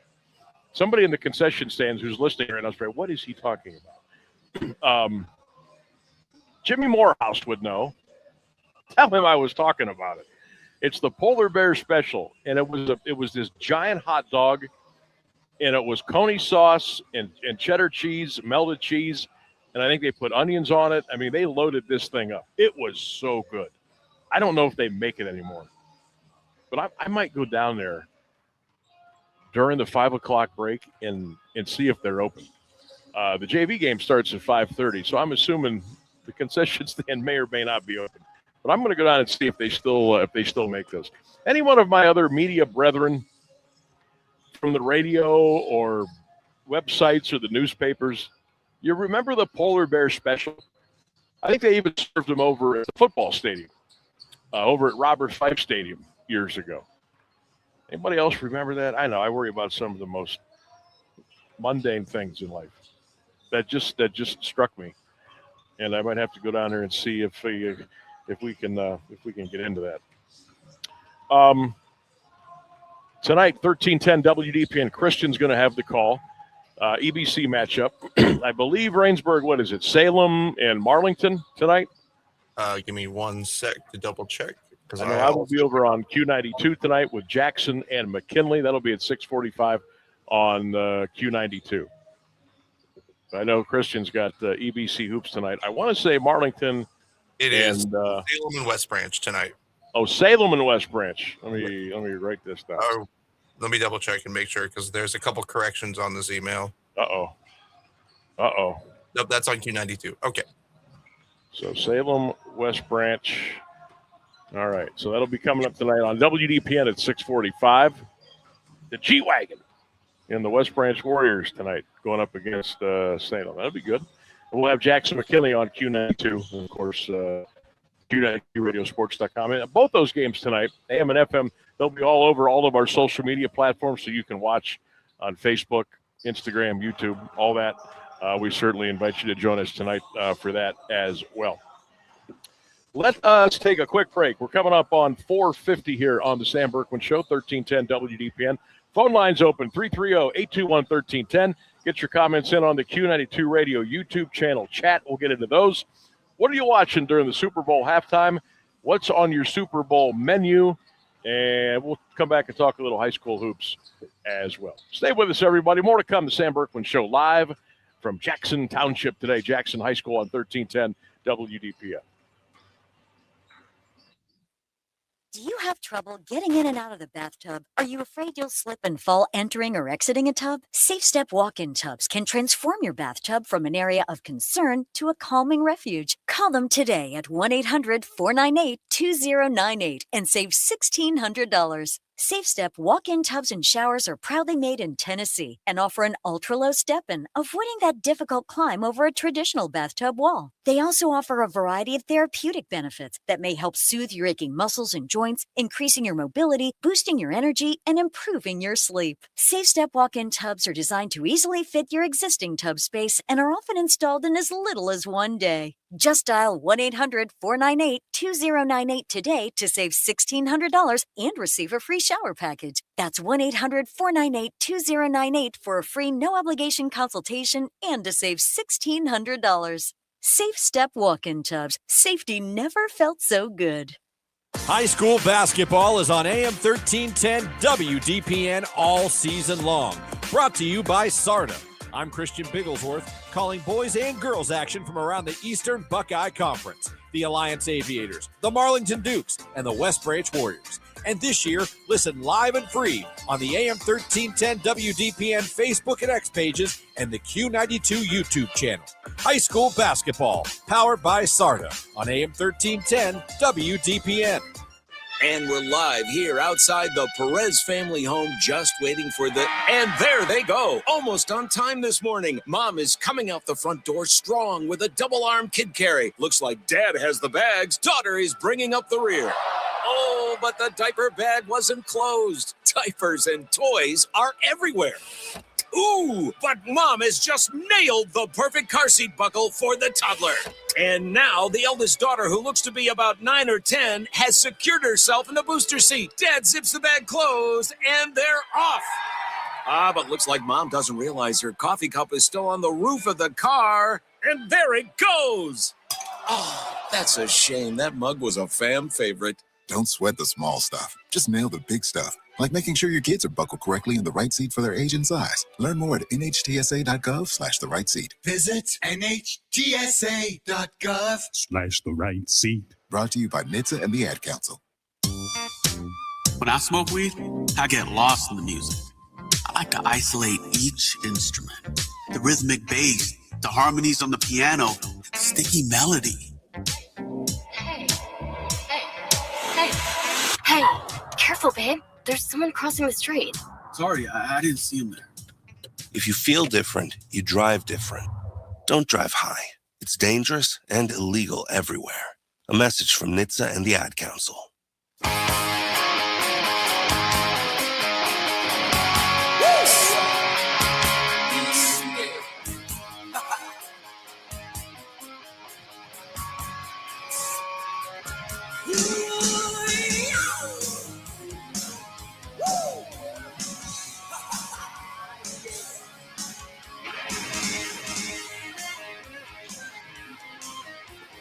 There 1310 WDPN. Welcome back to the Sam Bourquin Show. We got about 7 minutes before we get to the top of the hour. 330-821-1310. Get your comments in on the chat on all of our social media platforms. So don't forget, hit the subscribe button while you're there as well. Purple Suit, are you sure you want a Seattle-themed food spread? Woof. Tofu wings. Quin, I don't know what Quinpo chips are. Vegan, non-GMO free range dips. Ugh. No, we're not doing that. I tried to respond to Purple Suit, and I can't do it. What's that? I said, I can't believe you've never heard of quinoa. Quinoa. Yeah. No. I think that, what is quinoa? yeah, I don't know either. I was just messing with you. I've never heard of it. I don't need help either. We're not having any of that stuff. Purple Suit. Come on. Look at me. Do I look like I eat that? Come on. But I'm waiting on the menu to be sent to me, and as soon as I get it, I will be sure to pass it along. Tofu wings, not a chance. Vegan, non-GMO, free, no, not a chance. None of that. We're not having any of that stuff. I can tell you that right now. Or I'll be heading down to the local pub. I'm not eating any of that stuff. There's no way. Coming up, Rich Desrosiers at 5:10 from the Pro Football Hall of Fame. We'll talk about class going into Pro Football Hall of Fame. Thanks to Brian Dooley for joining us from the Medina Gazette. And, of course, the Associated Press. We talked a little Cavs and a little NBA just a couple minutes ago. Tomorrow, don't forget tomorrow. I keep forgetting it, Friday and Saturday. Tomorrow, 1 o'clock, Mount Union will take on Muskingum in a huge college basketball game tomorrow at Mount Union at the Mack Center. The tip-off at 1. We'll have it for you right here on AM 1310 WDPN. Myself and Ryan Keller will have the call. Purple Raiders, if they can win out, and I think they've got 4 games left. They've got the Muskies coming up on Saturday. Heidelberg on Wednesday. We owe them. Wilmington at home, and then at Capital. If the Purple Raiders can run the table, and I think that they can, that would put them at 23-2 for the regular season. Not too shabby. Okay? That would also get them home court in the OAC Conference Tournament, the postseason tournament. And obviously, if you win the OAC tournament, you get an automatic bid to the field in Division III. Even if Mount would not win it, they would still make it in. But I don't know if they would be able to host. I do know this. If the Purple Raiders keep doing what they're doing and they win the rest of these next 4 games, and it's not going to be easy. They're all going to be tough. Trust me when I tell you. Saturday is going to be a bear tomorrow. It is. Muskies are tough. If you get out to the ball game tomorrow, please, we'd love to see it. If they can finish up strong and win these 4 and win the OAC tournament, they're going to be like in the creme de la creme spot as far as the Division III tournament is concerned. You would certainly host. And if you, I know I'm getting way ahead here, I can't help it. But if they would win that and you would go to the next round, I would think you would host there too. And then that just gets you a couple of games away from going to Indianapolis for the Final Four. So I can't stress enough how huge these games are coming up for the Purple Raiders. If you can get to them, we would love to see it. Let's get as many folks there as we can. Get as loud as you can. I will tell you this. This basketball team, probably as much as the one that made it to Fort Wayne a couple of years ago with Devontae Friga and Christian Parker and Gurley and the guys, they really fed off the crowd. They would come back to life if they were having a rough day or a rough night shooting or whatever. This team is the same way. They're a little bit younger, so they need a little, you know what I'm saying, a little extra boost. And if you could give that to them at the home games, and I'm talking about students, the adults, everybody, if you could give them a little juice, I think that's going to be enough and help them to get it across. Now, they're going to have to go out and play well. I know that. But I think that they will. And if they hit a rough stretch, man, give them a standing ovation. Get loud when the other team's got the ball. Get loud when the other team's shooting free throws. That's what it takes. We're coming up on this time of year where every possession, really big, every shot really big, every free throw really big. Everything that goes on is really big. So we're pulling for the Raiders. I love Mike Fuline. I love everything about Mount. I love the basketball program, football program. I just want them to do well. I'm a little bit of a homer. Can't help that. Not going to hide that, certainly. But we always keep it professional. I will tell you that. We always keep it professional. But, yeah, we're rooting. We're rooting hard. So let's see if we can get that one tomorrow. 1 o'clock, 1310 WDPN. The Muskies in town to take on the Raiders at the Mac Center, and we'll have it right here on the 1310 WDPN. Let's check the schedule tonight for basketball, kind of limited as far as college is concerned. Not a lot of big games tonight. This is a pretty good game at Madison Square Garden. Actually, this is a really good game tonight. Number 2, UConn is at number 22, St. John's at the Garden, 8 o'clock tonight. UConn is -1.5. I thought about taking St. John's tonight, but we'll let that one alone. But we'll see if the Johnnies can upset their date. We'll take on VCU tonight, and Loyola will take on Davidson. As far as the NBA is concerned, Knicks and Pistons tonight. The Heat and Celtics will get together. Pacers, Bucks tonight in Milwaukee. Clippers and Kings tonight. So Sacramento's actually going to be going back-to-back. They're going to play tonight against the Clippers, and then the Cavs will be in Sacramento tomorrow night at 10 o'clock. So we've got that coming up as far as Saturday is concerned. Also tonight, Memphis will take on Portland, and that's about it. The Olympics are already underway. Of course, you get the big time difference. Hockey today in a shootout. Switzerland beat Czechia 4-3, and Japan got by France by the score of 3-2. The Waste Management Open golf has already started out in Phoenix. That is underway, and those folks, well, they really don't behave with too much golf etiquette, but it is fun to watch. The Waste Management Open this weekend out in Arizona. This will take us to the top of the hour. We're going to take a break. The big news and weather block is coming up with Clint Marshall and our staff meteorologist, Mark Johnson. We'll get you caught up with what's going on in your world. We'll come back. We'll talk to Rich Desrosiers from the Pro Football Hall of Fame, and we'll keep this train rolling up until 6 o'clock tonight here on the Sam Bourquin Show, live from Jackson High School today. You're in tune to 1310 WDPN. An Alliance tradition for over half a century. You can always count on WDPN Alliance.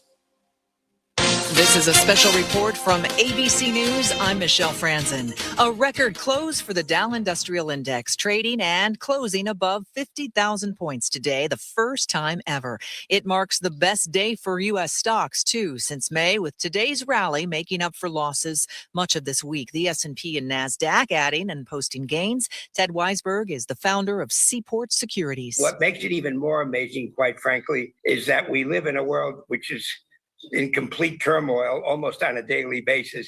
And, we sort of get emotionally pulled from pillar to post.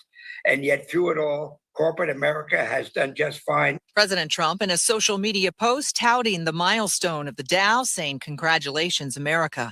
Bitcoin also recouping some losses above 70,000 after dropping below 61,000 mark. And consumer sentiment also up, according to the University of Michigan Consumer Sentiment Survey. This is ABC News. Straight Talk Wireless presents Pickup Truck Wisdom. If you're only good to your new friends, you're not going to have any old ones. Straight Talk gets it. That's why new and existing customers get free 5G phones on Verizon's 5G network. Pretty simple, really. You keep good people by being good people. Find us at straighttalk.com and Walmart. Straight Talk Wireless. Straightforward. Always. Taxes and fees apply. Plan purchase required for free phone offers. Copyright 2026 Verizon. It's tax time, y'all. If you want to file free, this next one's for you. Now taxes is so free. Tax free edition only. Roughly 37% of filers qualify. Simple form 1040 returns only. This is tax. Love that jam. Up next, commercials. And to get TurboTax free edition, see if you qualify at turbotax.com/free. No schedules except for earned income tax credit, child tax credit, student loan interest, and Schedule 1A. Now, the latest Alliance area news from Clint Marshall on AM 1310 WDPN.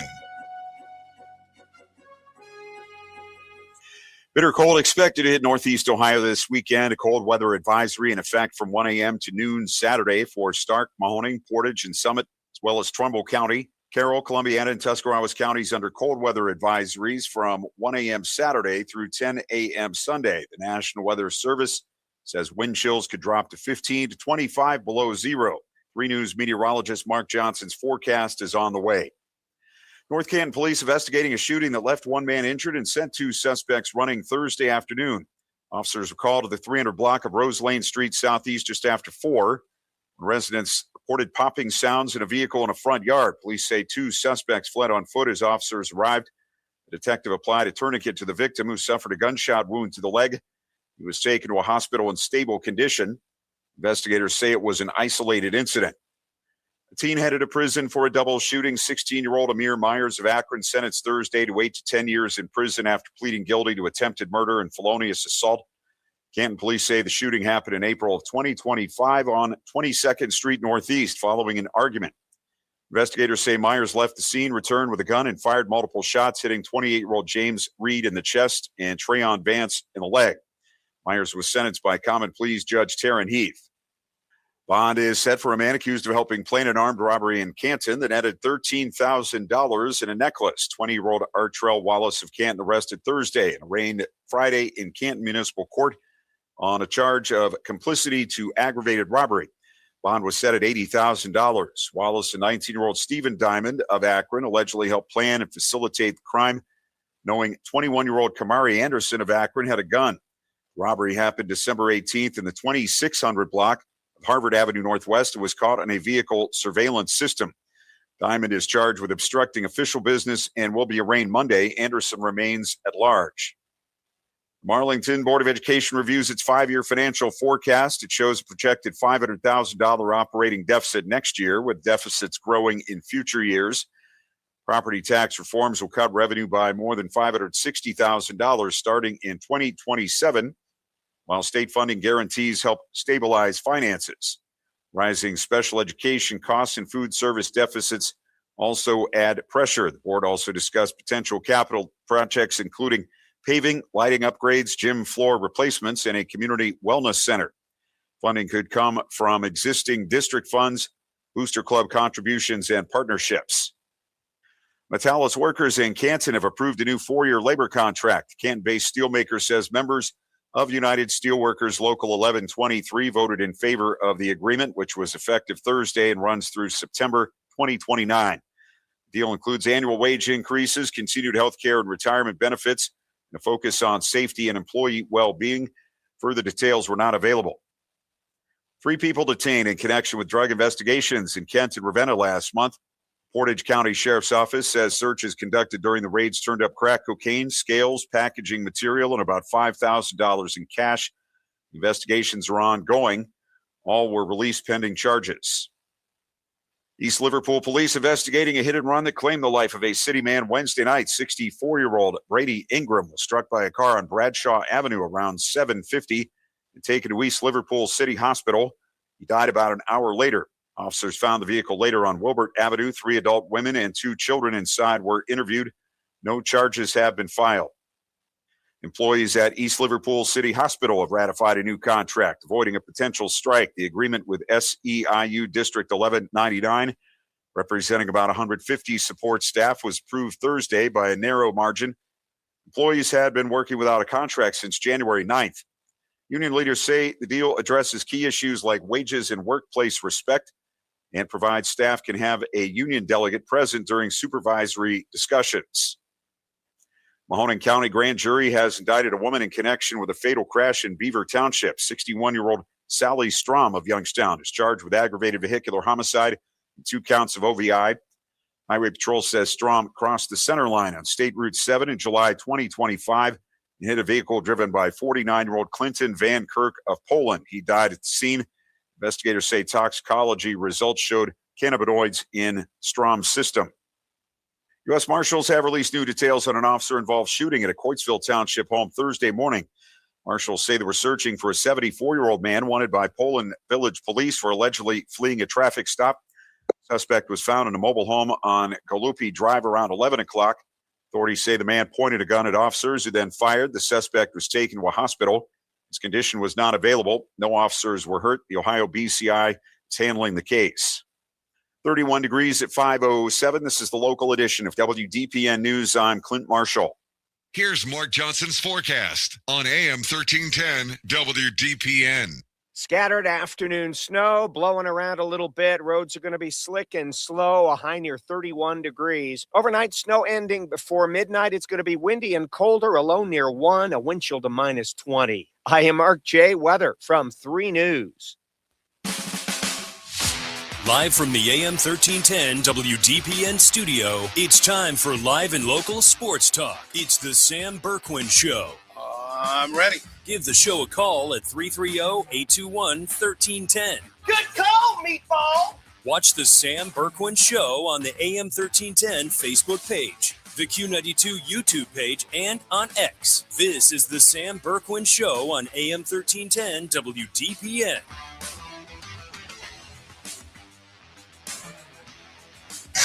That one is blocked underneath. Rejection. Taken out by the ball. Here we go. Throw it down. Look out below. He took off, and he had to really extend. Clock at 4. Penetrating inside Gillespie. Great defense by Golden State. The other way. Santos for the lead. Wow. A 20-5 Warrior run. No, this is for the lead. Wow. Awesome. Right at the buzzer. Reed trying another tough 3. 2 unbelievable threes for AR. 2025 AP Coach of the Year is Mike Verba.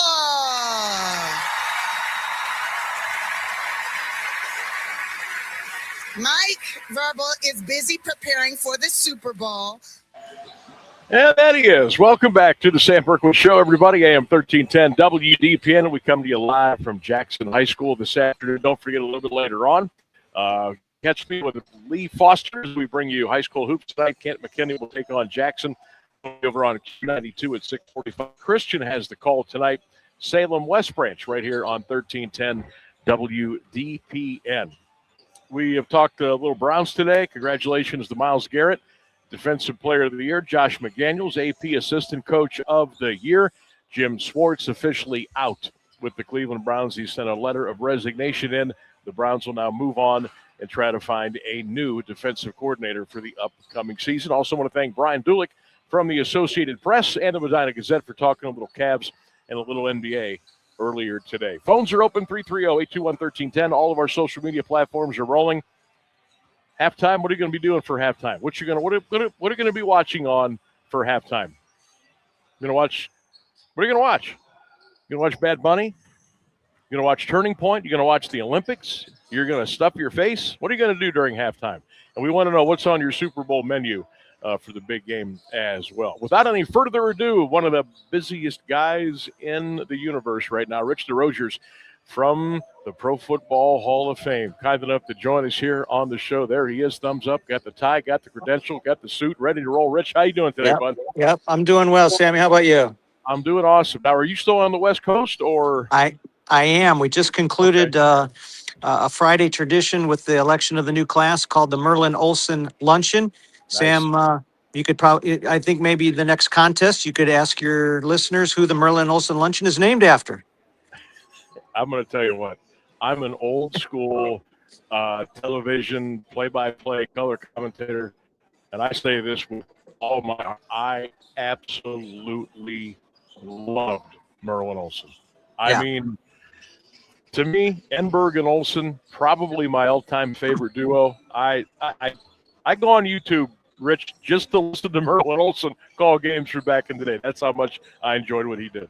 You know, it got to be, you know, people of a certain generation would say you knew it was an important game if whatever, Madden and Summerall were there, or, you know, now, you know, Tom Brady in year 2 is elevated to the top spot for Fox. So if Brady's there, that means the game's important.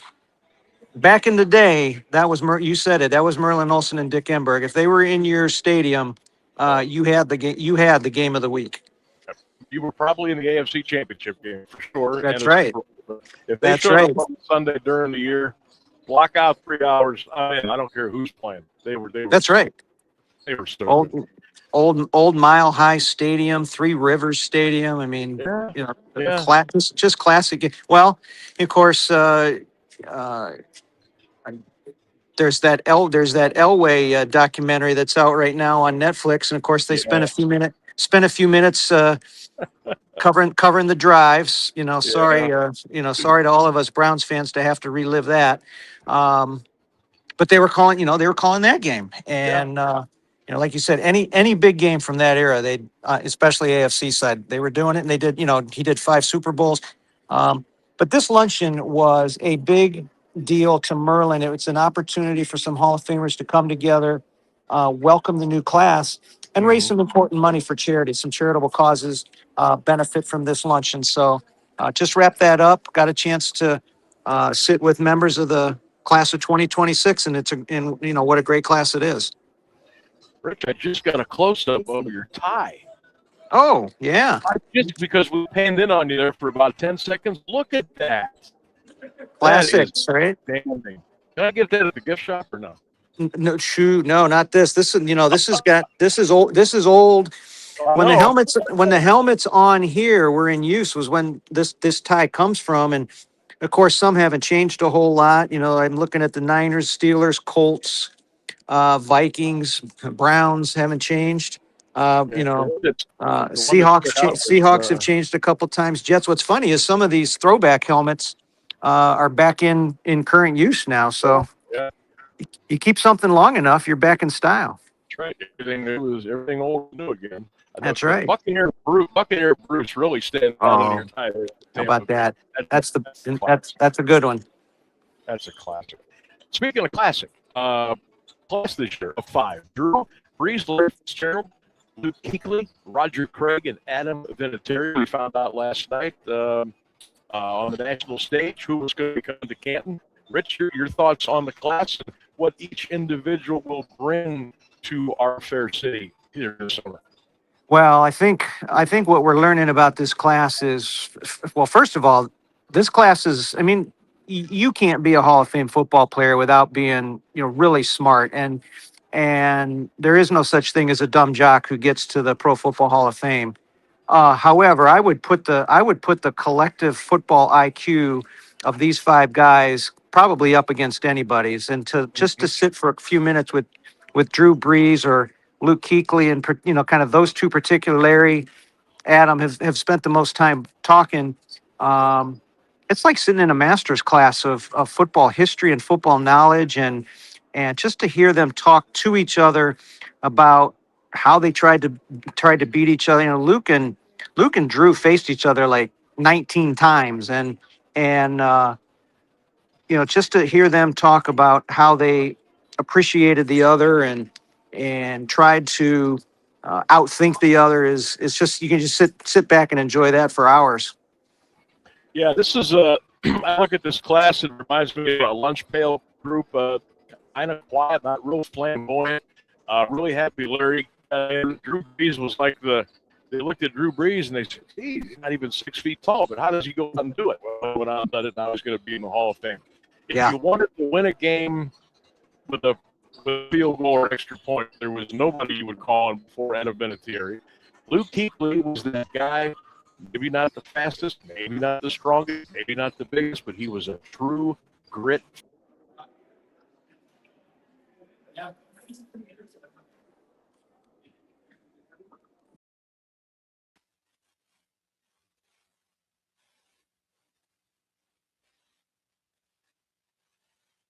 Sorry about that, Rich. Looks like we lost Sam there. I'm going to take a quick break and get him back if you can hold tight. Oh, we got him back. There he is.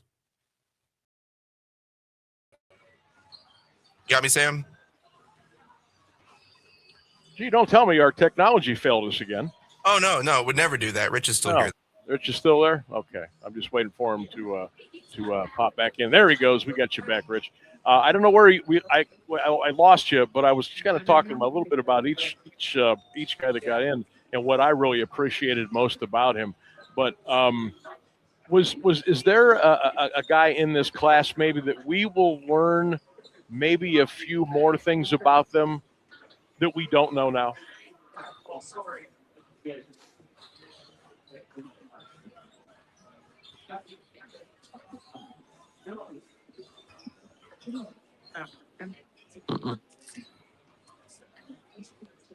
Okay, Rich can see me, but we don't have audio.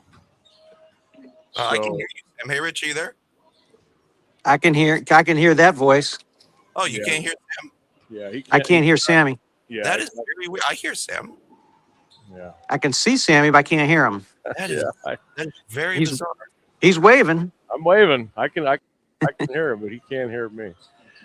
I'll tell you what. Let's Up a level. You got him now? Right in the Golden Gate rooms. Up one level. Okay, I think we're coming off on about 5:20 here right now. I think it's 9:30 for the conversations. yeah. With folks The out in, sizings and stuff started around out in 11. San Francisco. Maybe we don't want some of that to come on the air. So I'll tell you what we'll do. We'll take a break. It's 20 minutes. Our apologies again. I swear to God, technology. Sometimes phone is just the way to go, folks. It's the way to go. We're going to take a break. We'll regroup. We'll come back more here from Jackson on the Sam Bourquin Show, 1310 WDPN. Stay with us.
Each instrument, the rhythmic bass, the harmonies on the piano, sticky melody. Hey, careful, babe. There's someone crossing the street. Sorry, I didn't see him there. If you feel different, you drive different. Don't drive high. It's dangerous and illegal everywhere. A message from NHTSA and the Ad Council.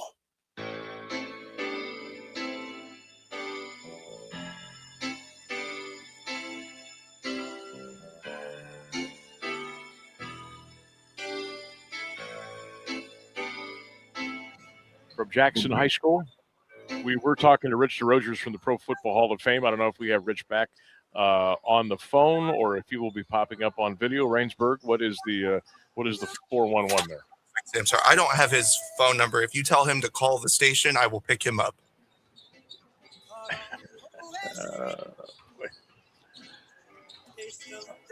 I'm going to tell you what. I'm going to send it to you.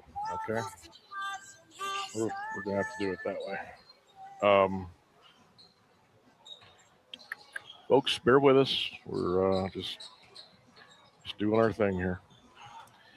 Try to get Rich back. Rainsburg, I just sent you his number. It's up there in the top. If you can find that, let me know if you make connections with him. In the meantime, we've got high school basketball coming up tonight on Q92 and the Q92radiosports.com. Big one here at Jackson as the Bulldogs of McKinley will take on the Jackson Polar Bears. Just got word, Coach Tim DeVebic is going to come up and join us live on the show here at 5:35. So we're looking forward to talking to Coach.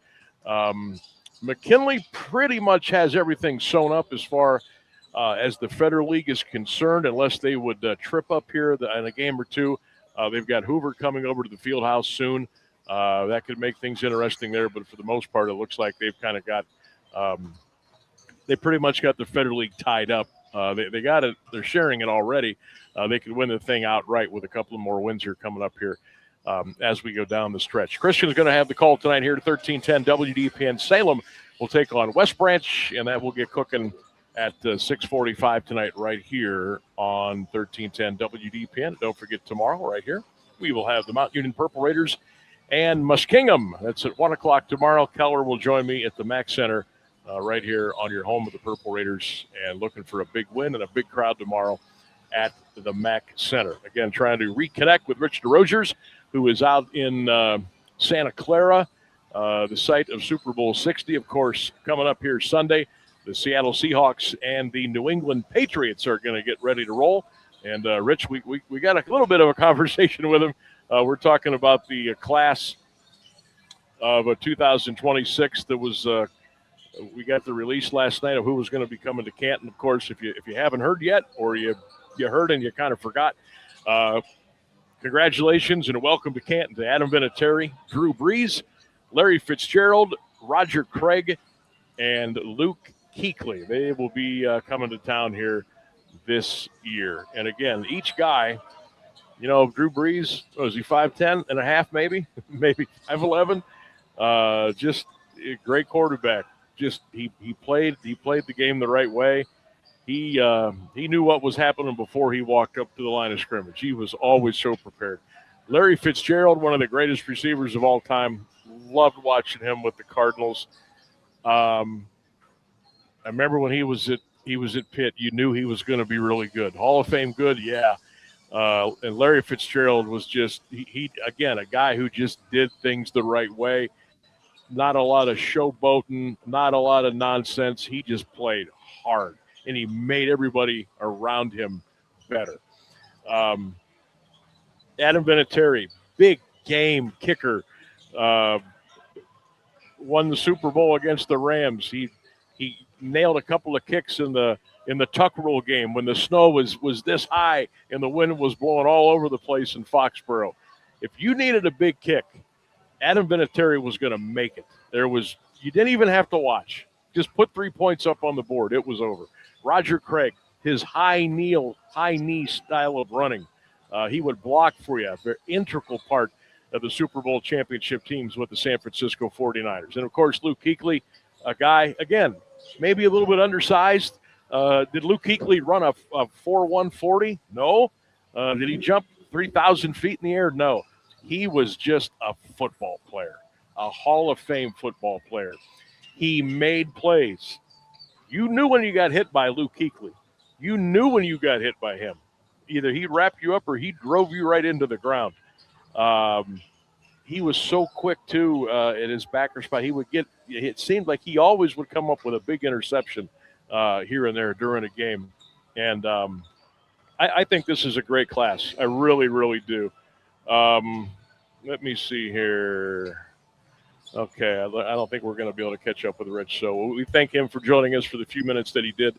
And maybe when he gets back from California next week, we can reach out to him again and have the interview that we wanted and that you all deserve. So we apologize for the technological problems there. We'll see if we can get Rich back here next week here on the show, 1310 WDPN. By the way, still got our fill-in-the-blank Friday thing going on Super Bowl Sunday during halftime. You will be watching blank. What will you be watching during halftime of the Super Bowl. Also, asking you what is on your Super Bowl menu for the big game on Sunday. A lot of you checking in on the Sam Bourquin Show page, the radio on Facebook. I love the different menu items here. Lynette says, hey, we're going simple. We're going beer and pizza. Okay? Jan says we're going wings, queso, chips, and whatever else we can find. Vanessa says, Sam, we're going to go pregame snacks, and then we're going to go lasagna for dinner. Jim, I told you about that. Homemade stromboli. Can't go wrong there. Lori says, Sam, we're going to go Sloppy Joe's. It's a 30-year tradition honoring my obsession with Joe Montana. Let's see here. Cindy, we're going to do pizza, wings, the usual fare. We're going to make some Super Bowl drinks as well. So keep those coming in. Let us know what's on your food menu, and let us know what you're going to be watching for halftime during the Super Bowl on Sunday. Tim DeVevick of the Jackson Polar Bears will be coming up here at around 5:35. We'll talk a little high school hoops with him. And I believe I was talking to athletic director Jeff Crocker. I asked him because I knew that Kyle Young was going to be having his uniform number retired here. That's going to be on February 13th when the Bears are home. Kyle's going to have his number 35 retired here at Jackson.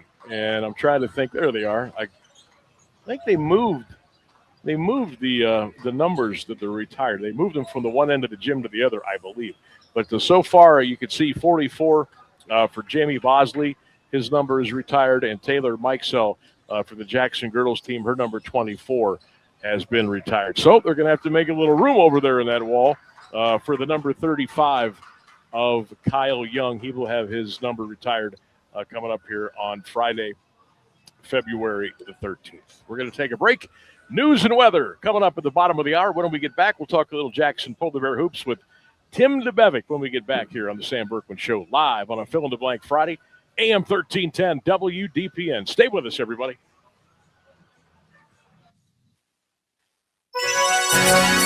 Now, the latest area news on AM 1310 WDPN. Good afternoon. It's 5:30. Attorney General Pam Bondi says a key participant in the 2012 attack on a U.S. compound in Benghazi, Libya, that killed 4 Americans is in custody. Bondi says the man landed Friday morning at Joint Base Andrews in Maryland. The attack killed Americans, including Ambassador Chris Stevens, and immediately emerged as a divisive political issue. Republicans challenged President Obama and Secretary of State Hillary Clinton on security at the facility, military response to the violence, and the Democratic administration's changing narrative about who was responsible. A Libyan militant suspected of being a mastermind of the attacks was convicted in the U.S. and is serving a prison sentence. ICE has arrested thousands of illegal aliens across Minnesota since the start of Operation Metro Surge. Department of Homeland Security's Tricia McLaughlin said, despite coordinated attacks of violence against law enforcement, our officers have made more than 4,000 arrests of illegal aliens, including murderers, pedophiles, rapists, gang members, and terrorists. Among those arrested this week, Luis Guaman Loja of Ecuador was convicted of sexual conduct with a minor and domestic abuse. Gerson Oriana Torres of Honduras, convicted of domestic abuse, disorderly conduct, and drunk driving. And Daniel Gonzalez Alarcon of Mexico, arrested for assault and domestic battery, larceny, driving under the influence, and possession of drugs. Boris Johnson said Thursday Sir Keir Starmer is acting like a dictator by arbitrarily postponing local elections for 4.5 million people. The Daily Telegraph reports the former Conservative Prime Minister accused Labour of avoiding public's verdict by pushing back ballots and cautioned the left-wing Starmer would, quote, reap the whirlwind of his decision. In January, the government confirmed the postponement of elections across 30 local authorities, which had been scheduled to take place in May. In some cases, it means councillors will have kept their seats for 7 years without having to face public scrutiny or answer to a ballot box verdict. Brexit leader and Reform UK leader Nigel Farage previously eviscerated the British government as Labour announced the previous postponement of local elections the same day they moved to roll out facial recognition cameras. Farage also reasserted his claim that fear of the Reform Party is driving the Prime Minister's fear of the ballot box. President Trump yesterday launched a direct-to-consumer website where Americans can search for medications and compare prices. Consumers can then purchase the medications through pharmaceutical companies' websites with or without insurance. Drug prices have increased at 3 times the rate of inflation over the past 3 decades. Heart and diabetes medications are especially driving up costs. Medications offered on Trump RX will require a prescription, including weight loss drugs Wegovy and Zepbound. Some, like the blood thinner Plavix, will cost as low as $16 per month. The website aims to reduce costs by featuring price comparisons. If generic versions of a drug are not featured on the site or consumers fail to apply savings from insurance, they could miss out on cheaper alternatives. 31 degrees at 5:33 for WDPN News. I'm Clint Marshall. Meteorologist Mark Johnson has the latest forecast on AM 1310 WDPN. Drive safely for your Friday. It's going to be slippery out there with 1 to 3 inches of snow moving in. Our high today, 31 degrees. Overnight snow ending before midnight. It's going to be windy and cold, a low near 1, a wind chill to minus 20. I am Mark J. Weather from 3 News.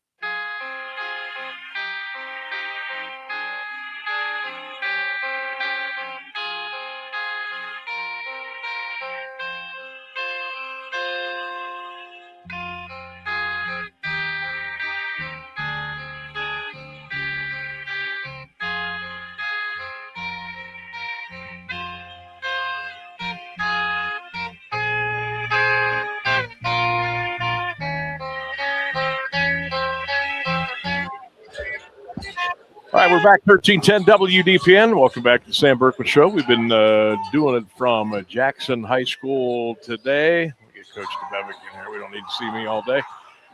Coach, thanks for popping up. We were just talking here during the break. 6 games to go, huh?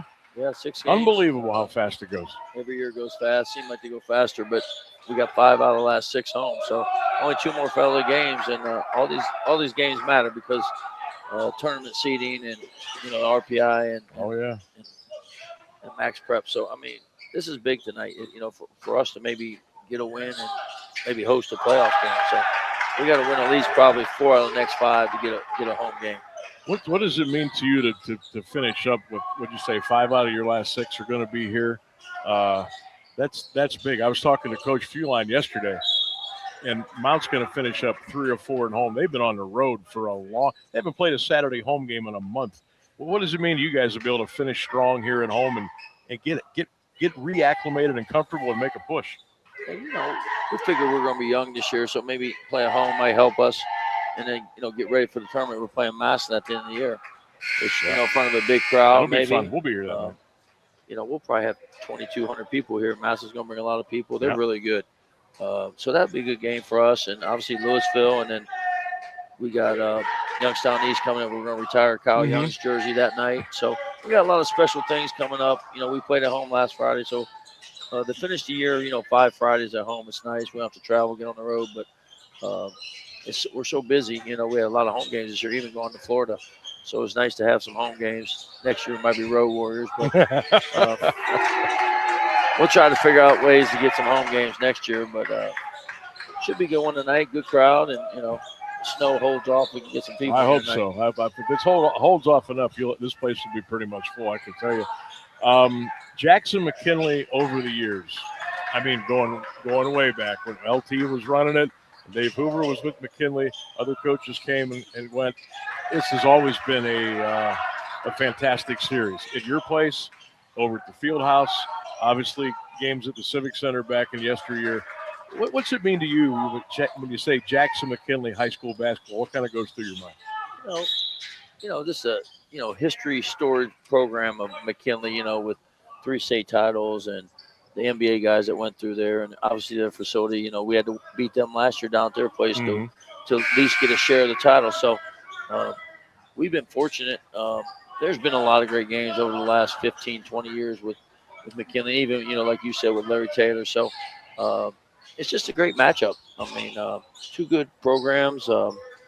It's fun. I mean, usually up and down a little bit, and full houses, and a lot of talent usually. So, yeah, McKinley's had a lot of talent, and obviously back, when Kyle Young and Mark Henniger and that group was here, they won the state 2010 and 2017. So, it's been great matchups. When this is the story I can tell people. When they merged with Timken, they let everybody in free. There's about 4,000 people there at that game, and that's how it used to be the old days with the city nights in Canton. So it was nice that 4,000 people. Last year we played probably was about 2,500 to 2,000. So people need to come back out and start watching high school basketball games. The biggest crowd probably all year over at Hoover. You guys did that game. Yeah. It was a decent crowd, but decent, but not like it should be. Not like we want it to be. Yes, that makes sense. Yes, it does make sense. Like I was telling someone the other day, we played Hoover, Kyle Young's senior year, and my own brother couldn't get in because it was sold out on a Tuesday. On Tuesday, right? So he finally got in at halftime, but it took him a while arguing with the guy to get him in. But I remember when it used to be ticket scalping going on. Yeah. Outside of the high schools for games with you and Hoover, McKinley Jackson, McKinley Hoover. People wouldn't believe that nowadays, but it did happen because the want to be at those games in that environment was second to none.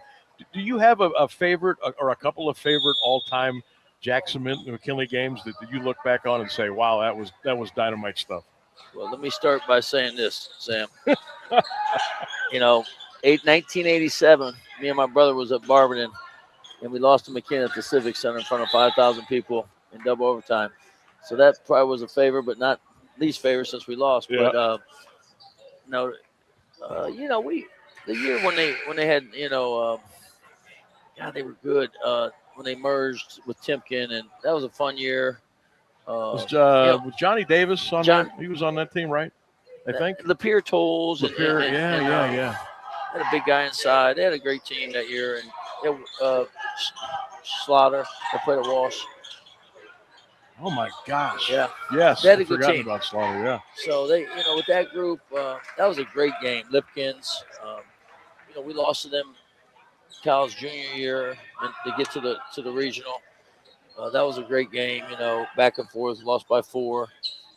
But there's been a lot of great games. As I mentioned, the one when they merged, it was at McKinley, and there's about 4,000 people.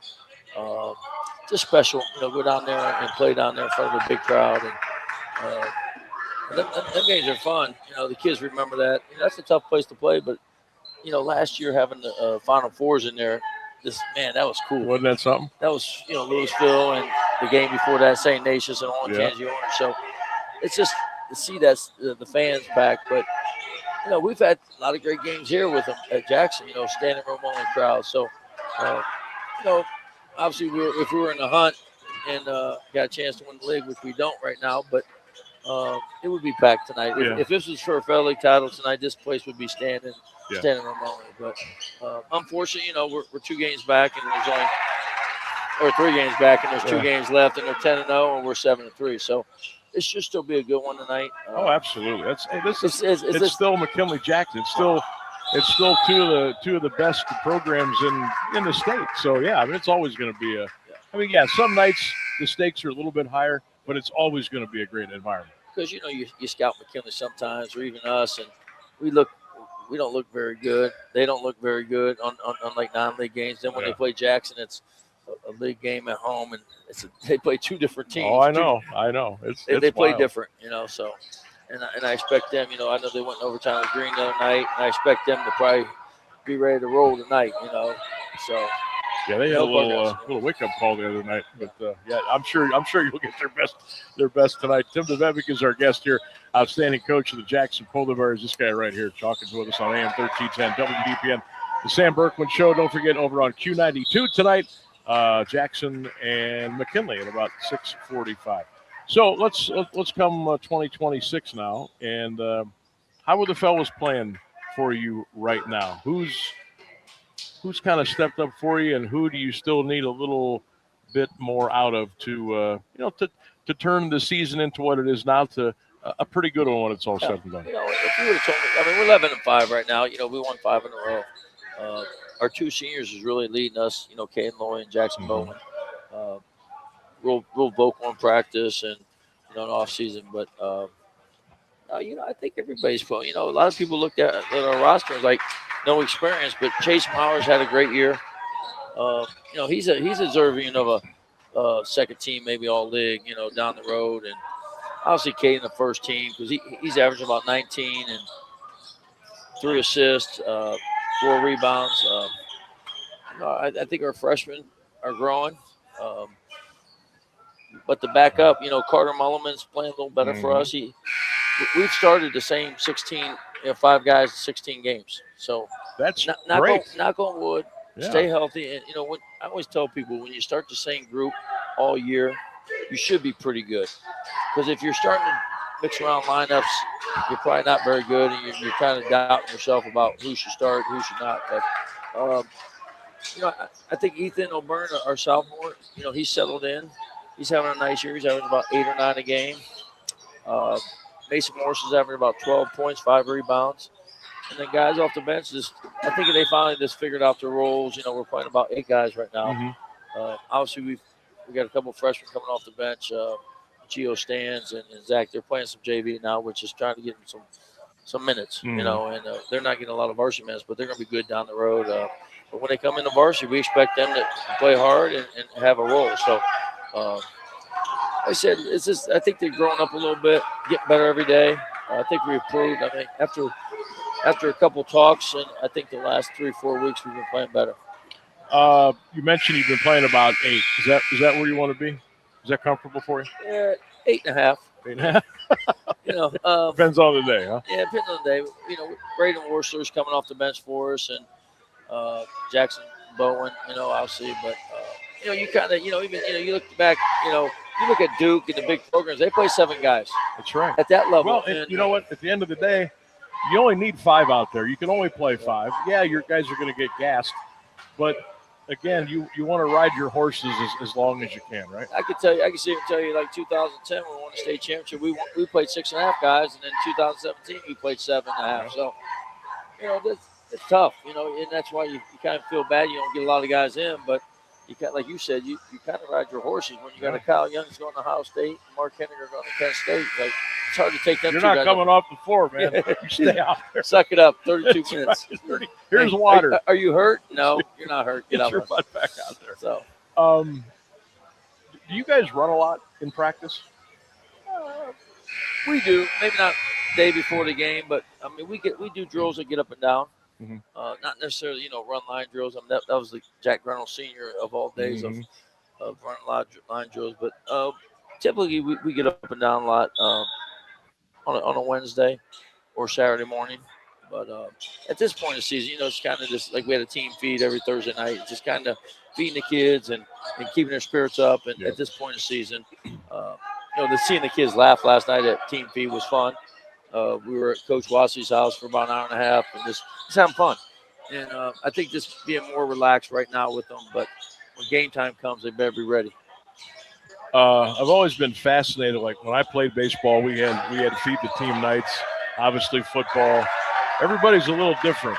A basketball team, how much food is consumed during one of those team feeds, or is it not like it would be like when the big 350-pound linemen sit down and start eating? Yeah, it's a little different, obviously. It's nice to have them, obviously, just to bring our team together after practice. We typically have them every Thursday, and then sometimes on Saturday if we win, we feed them on Saturday afternoon at lunch or breakfast. But the kids appreciate it. Parents do a nice job and come out and feed our kids. And this is another way to get together as a team and just break bread and get away from practice and shooting in the gym all the time. So we've always done it since I've been here and when Mike was here. So we just kind of carried that on every Thursday night. And then sometimes we have guest speakers come in on Thursday night and speak to the kids. So just maybe another voice. That's good. I mean, I know you look at that as very important. And you get the kids coming in every day for whatever amount of time it is. You're in the gym, you're shooting, the whistles are blowing, the stuff is going on. And to get away, but still be with each other, I think is key. And over your years, have you seen that play a big part in your success? Yes, absolutely. Our trips to Florida has been pretty awesome experience. It brings the kids together. We had a great trip this year. I think going there with the freshmen, sophomores, seniors, juniors this year, it really brought us together. Them trips are, Dylan Dingler and Kyle Nicholas, obviously in the major leagues. They talk about that Florida trip, 6 nights, 7 days at Magic Kingdom all the time. Oh, yeah. And Yeah. even, Kyle Young's on our staff, and he talks how he enjoyed that and the traveling and the competition down there somewhere else. And obviously being in warm weather during the summer don't hurt. Yeah. So them trips are fun. We're going to do another one probably next year, and we usually do one every other year, but we're gonna maybe break the rules and do one next year if we can. And, Okay. All right. Sounds good. There's just too much. There's too much valuable stuff come out of that. So if we can, we're gonna try to do one every year from here on out. As long as I don't get fired here in the next couple of weeks or next year. I think you're all right. I think you're all right. Just don't lose 10 in a row. You'll be fine. Speaking of next year, and I'm not discounting this year at all because, hey, you never know. You could put that glass slipper on at any time. You don't know. But how excited are you as we look at that roster in front of us? How excited are you about the very near future with the kids you got? We got some good kids coming out. So, I go down all the time to 7th and 8th grade. So there's some good – our both 7th grade teams are undefeated. There's some good 8th graders coming up. Excited. You want every group to do well. I mean, we got a lot of basketball to play this year. It'd be nice to make a little tournament run, like you said. Last year was kind of disappointing. We just ran into buzzsaw, bad matchup. Didn't feel like a tournament game, maybe. I don't know. You can make 8,000 excuses about last year, but just talking to Mitch and Monty and Cam and them seniors last year, that was just heartbreaking because what they meant to our program. 3 federal league titles, a district title. You wanted that group to go far. But, the future's bright, I think. I mean, there's a lot of kids in the youth program. We were just talking about the youth tournament. We got 84 teams coming. And you said you could have 100 maybe. We probably could have 100, 110. Yeah. We probably turned down about 10, 12 teams. It should be fun to see even the second travel grade teams and 3rd grade and 4th grade and 5th grade all weekend. I'll spend 12 hours in the gym Sunday and some time in the gym tomorrow. And it's a fun weekend to see our youth kids play here. And it's obviously our big fundraiser too, but essentially to see our young talent coming up and then see how they develop. Caden Lloyd was a kid that wasn't very good and was playing on maybe the 3rd travel team, and now all of a sudden he's having a heck of a year. Yeah, and he's worked at it, and this proves to you if you work at something like Caden, good things happen, and he's really worked at it. A couple quick ones before we let you go. I want to pick your brain on what the Cavs have done the last couple of days. What did you think of their moves, and how far can they go this year? It would have been a little nicer if anybody got Giannis. I know. I know. No, I think it was a good move. I think they needed to make a change. Yeah. I mean, obviously last year was disappointing. They had a great, regular season and then didn't do well in the playoffs. If you say, I thought they'd make it to maybe NBA championship. But hopefully this year they make a run. I always go up to about 3 or 4 games a year, and it's just nice to see, you root for the home team. Absolutely. Ohio State, Cavs, Browns.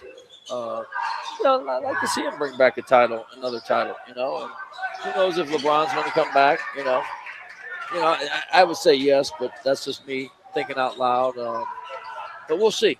I think they got the right pieces right now, and as long as everybody stays healthy. Yeah, that's a big thing too. Harden's a veteran. He can score. I mean, 3 guys can guard him, and he's still going to score 35, 40 a game. Right. But no, it's nice to see them bring in another all-star, and I think Mitchell's going to be good down the road if he stays healthy, and them 2 guys can score. Yeah, I think they got some power, no doubt. Super Bowl Sunday, who you got? Patriots, Seahawks. I'd like to see Seattle win. I don't know, journeyman, the quarterback, I got to root for him, and he's been 5 different NFL teams, and you see him maybe win one after, Good story. It is a good story. I like the good stories, but obviously I'm a fan to watch sports, NBA or Super Bowl or NFL, and I'll be watching after our, obviously our Polar Bear Classic on Sunday. So all the coaches get together maybe and watch that. But I would say Seattle. I'm for Seattle. All right, folks. How about you? I think Seattle is probably the better overall team, but I think New England's going to fight them. I think it could be one of those down to a field goal kind of thing. Yeah, we'll see. I've been wrong before. Coach, appreciate your time as always. Good luck. Keep everybody healthy. Keep doing your thing, and we'll see you here down the road. Sounds good. Thanks, All right, man. Appreciate it. Tim DeBevick, he is the head basketball coach of the Jackson Polar Bears. Kind enough to join us here on the show, 1310 WDPN. We're going to take a break. We'll come back and wrap things up here from Jackson, 1310 WDPN. Stay with us, everybody.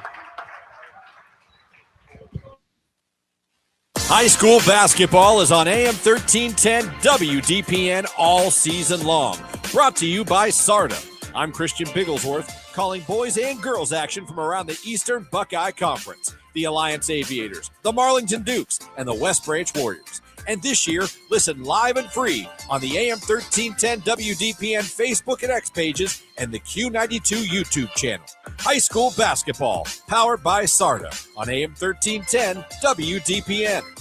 How's Tommy doing now? Much better. You said it was asthma? Yeah, he started with this cough and then he was wheezing. That's terrifying. Doctor said hidden triggers can make it worse. Things like dust, mold, and even pests. Pests? Yeah, droppings and allergens from cockroaches and rodents can seriously impact children with asthma or allergies. I had no idea. We're making sure our home stays pest-free. Don't let pests put your family's health at risk. Visit pestworld.org to learn more. A public service message from the National Pest Management Association. We are the keepers of the wild, America's original and most invested conservationists. For more than 80 years, we've been committed to conserving wildlife and the natural landscapes that define our nation. From rugged alpine ridgelines to peaceful tall grass prairies, we've supported the conservation of more than 36 million acres of American wildlands. Our funding has led to cleaner water, fresher air, and improved wildlife habitat. From abundant fish and waterfowl populations to robust deer and elk herds, nothing is more important than maintaining wild spaces for adventurers to explore and wildlife to thrive. We are America's hunters and target shooters, stewards of the American outdoors. America's hunters and target shooters, along with firearm, ammunition, and archery manufacturers, have invested more than $46 billion to help state fish and wildlife agencies manage and protect wildlife and wildlands across America. For more information, visit outdoorstewards.org. Small businesses are the heart of America. But you don't have to go it alone. As the nation's largest nonprofit resource of expert business mentoring, SCORE has helped millions of entrepreneurs build their businesses for free. Get the connections, education, and guidance you need with SCORE. We're ready to help. Find a mentor today at score.org. We asked parents who adopted teens to share their journey. If you build a relationship, then it becomes easier. If you build trust, it becomes easier. As a parent, you want what's best for your child. To give them the love that a child needs. It's probably the best you can do for a teenager. Learn about adopting a teen from foster care. Visit adoptuskids.org to learn more.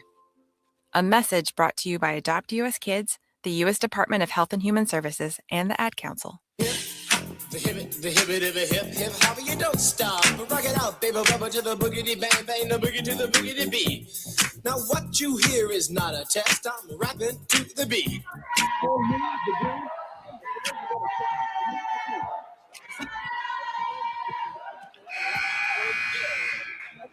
To the white, the red, and the brown, the purple, and yellow. 1310 WDPN. Welcome back to the Sam Bourquin Show. We come to you live here from Jackson High School, the home of the Polar Bears. Later on tonight, over on Q92, Q92radiosports.com. You can join myself and Lee Foster for the play-by-play of McKinley Jackson. That'll be tonight on Q92. Tonight, right here on 1310 WDPN, Christian will be behind the mic. He will have Salem and West Branch coming up tonight, and that will be coming your way around 6:45 or so, right here on AM 1310 WDPN. Thanks to Rich Desrosiers from the Pro Football Hall of Fame for visiting with us today on an abbreviated visit, but we appreciate the time that he could give us. And thanks to Tim DeVebic from the Jackson Polar Bears for popping up here to the catwalk and talking a little high school hoops as well. We got about 3.5 minutes before we get you to the top of the hour. With all the latest news and weather and everything that's going on in your world. Don't forget, tomorrow, 1 o'clock, right here on 1310, Mount Union will take on Muskingum at 1 p.m. You can join myself and Ryan Keller with the play-by-play. Still got our social medias fired up for you today. It is a fill-in-the-blank Friday. During the Super Bowl halftime, you will be watching blank. During halftime of the Super Bowl on Sunday, you will be watching blank. What are you going to be doing during halftime of Super Bowl? What are you going to be watching? Or are you just going to go into the kitchen and just stay there? I know a lot of folks are going to check out the Olympics for a little bit. They're going to grab some food and drink. They're going to watch TV. They're going to watch whatever. Also, we'd love to know what's on your food menu for the big game on Sunday. Some interesting suggestions and menu items have come across here. And looks like everybody's kind of going to go all out again coming up here this. It's fun. It's fun to plan around that. Depending on who's playing, maybe it doesn't even matter who's playing. But Super Bowl has turned into a day where you kind of you come together, maybe with your family, your friends, whatever, co-workers, colleagues. Everybody kind of comes together on the big Super Bowl day, and whether it's at somebody's home, could be at a sports bar, it could be at a big. I know some people that run out big areas for like 300, 400, 500 people. And they really go after it. They got the Super Bowl squares. They got the food, the drink. They got all kind of stuff going on. It's no longer. It hasn't been a game for a long time. It is an event. And when you get over 100 million people tuning in at any given time and watching what's going on, you think about the population, the number of people that live that are on Earth, and the people that are tuned in to watch a single football game on a Sunday, whether it was in late January or now that's in early November, it is mind-boggling how many people tune in now to watch the Super Bowl. And it could be you could be a hardcore football fan, you could be an on-the-fence fan, you may like a player on a team, you want to watch the halftime show, you just want to get together and have fun. That's what the Super Bowl Sunday is kind of turned into. So we'll get to celebrate that all together coming up here on Sunday as the Patriots take on the Seattle Seahawks. Should be a good game. We think it will be. All right, time to wrap up for now. I want to thank Ryan Rainsberg back in the studio. Thanks to all of you for calling and emailing and texting and dropping your comments on our social medias today. We always appreciate that. Thanks to our guests, Rich Desrosiers and Tim DeVevick, and, of course, Brian Dulick for the Medina Gazette and the Associated Press. Don't forget, Christian's got hoops tonight, 6:45 right here on 1310. I'll be over on Q92 tonight with Lee Foster. We'll bring you McKinley and Jackson. Until then, go Browns, go Bucks, go Guards, go Cavs. Good night, everybody. We'll talk to you soon.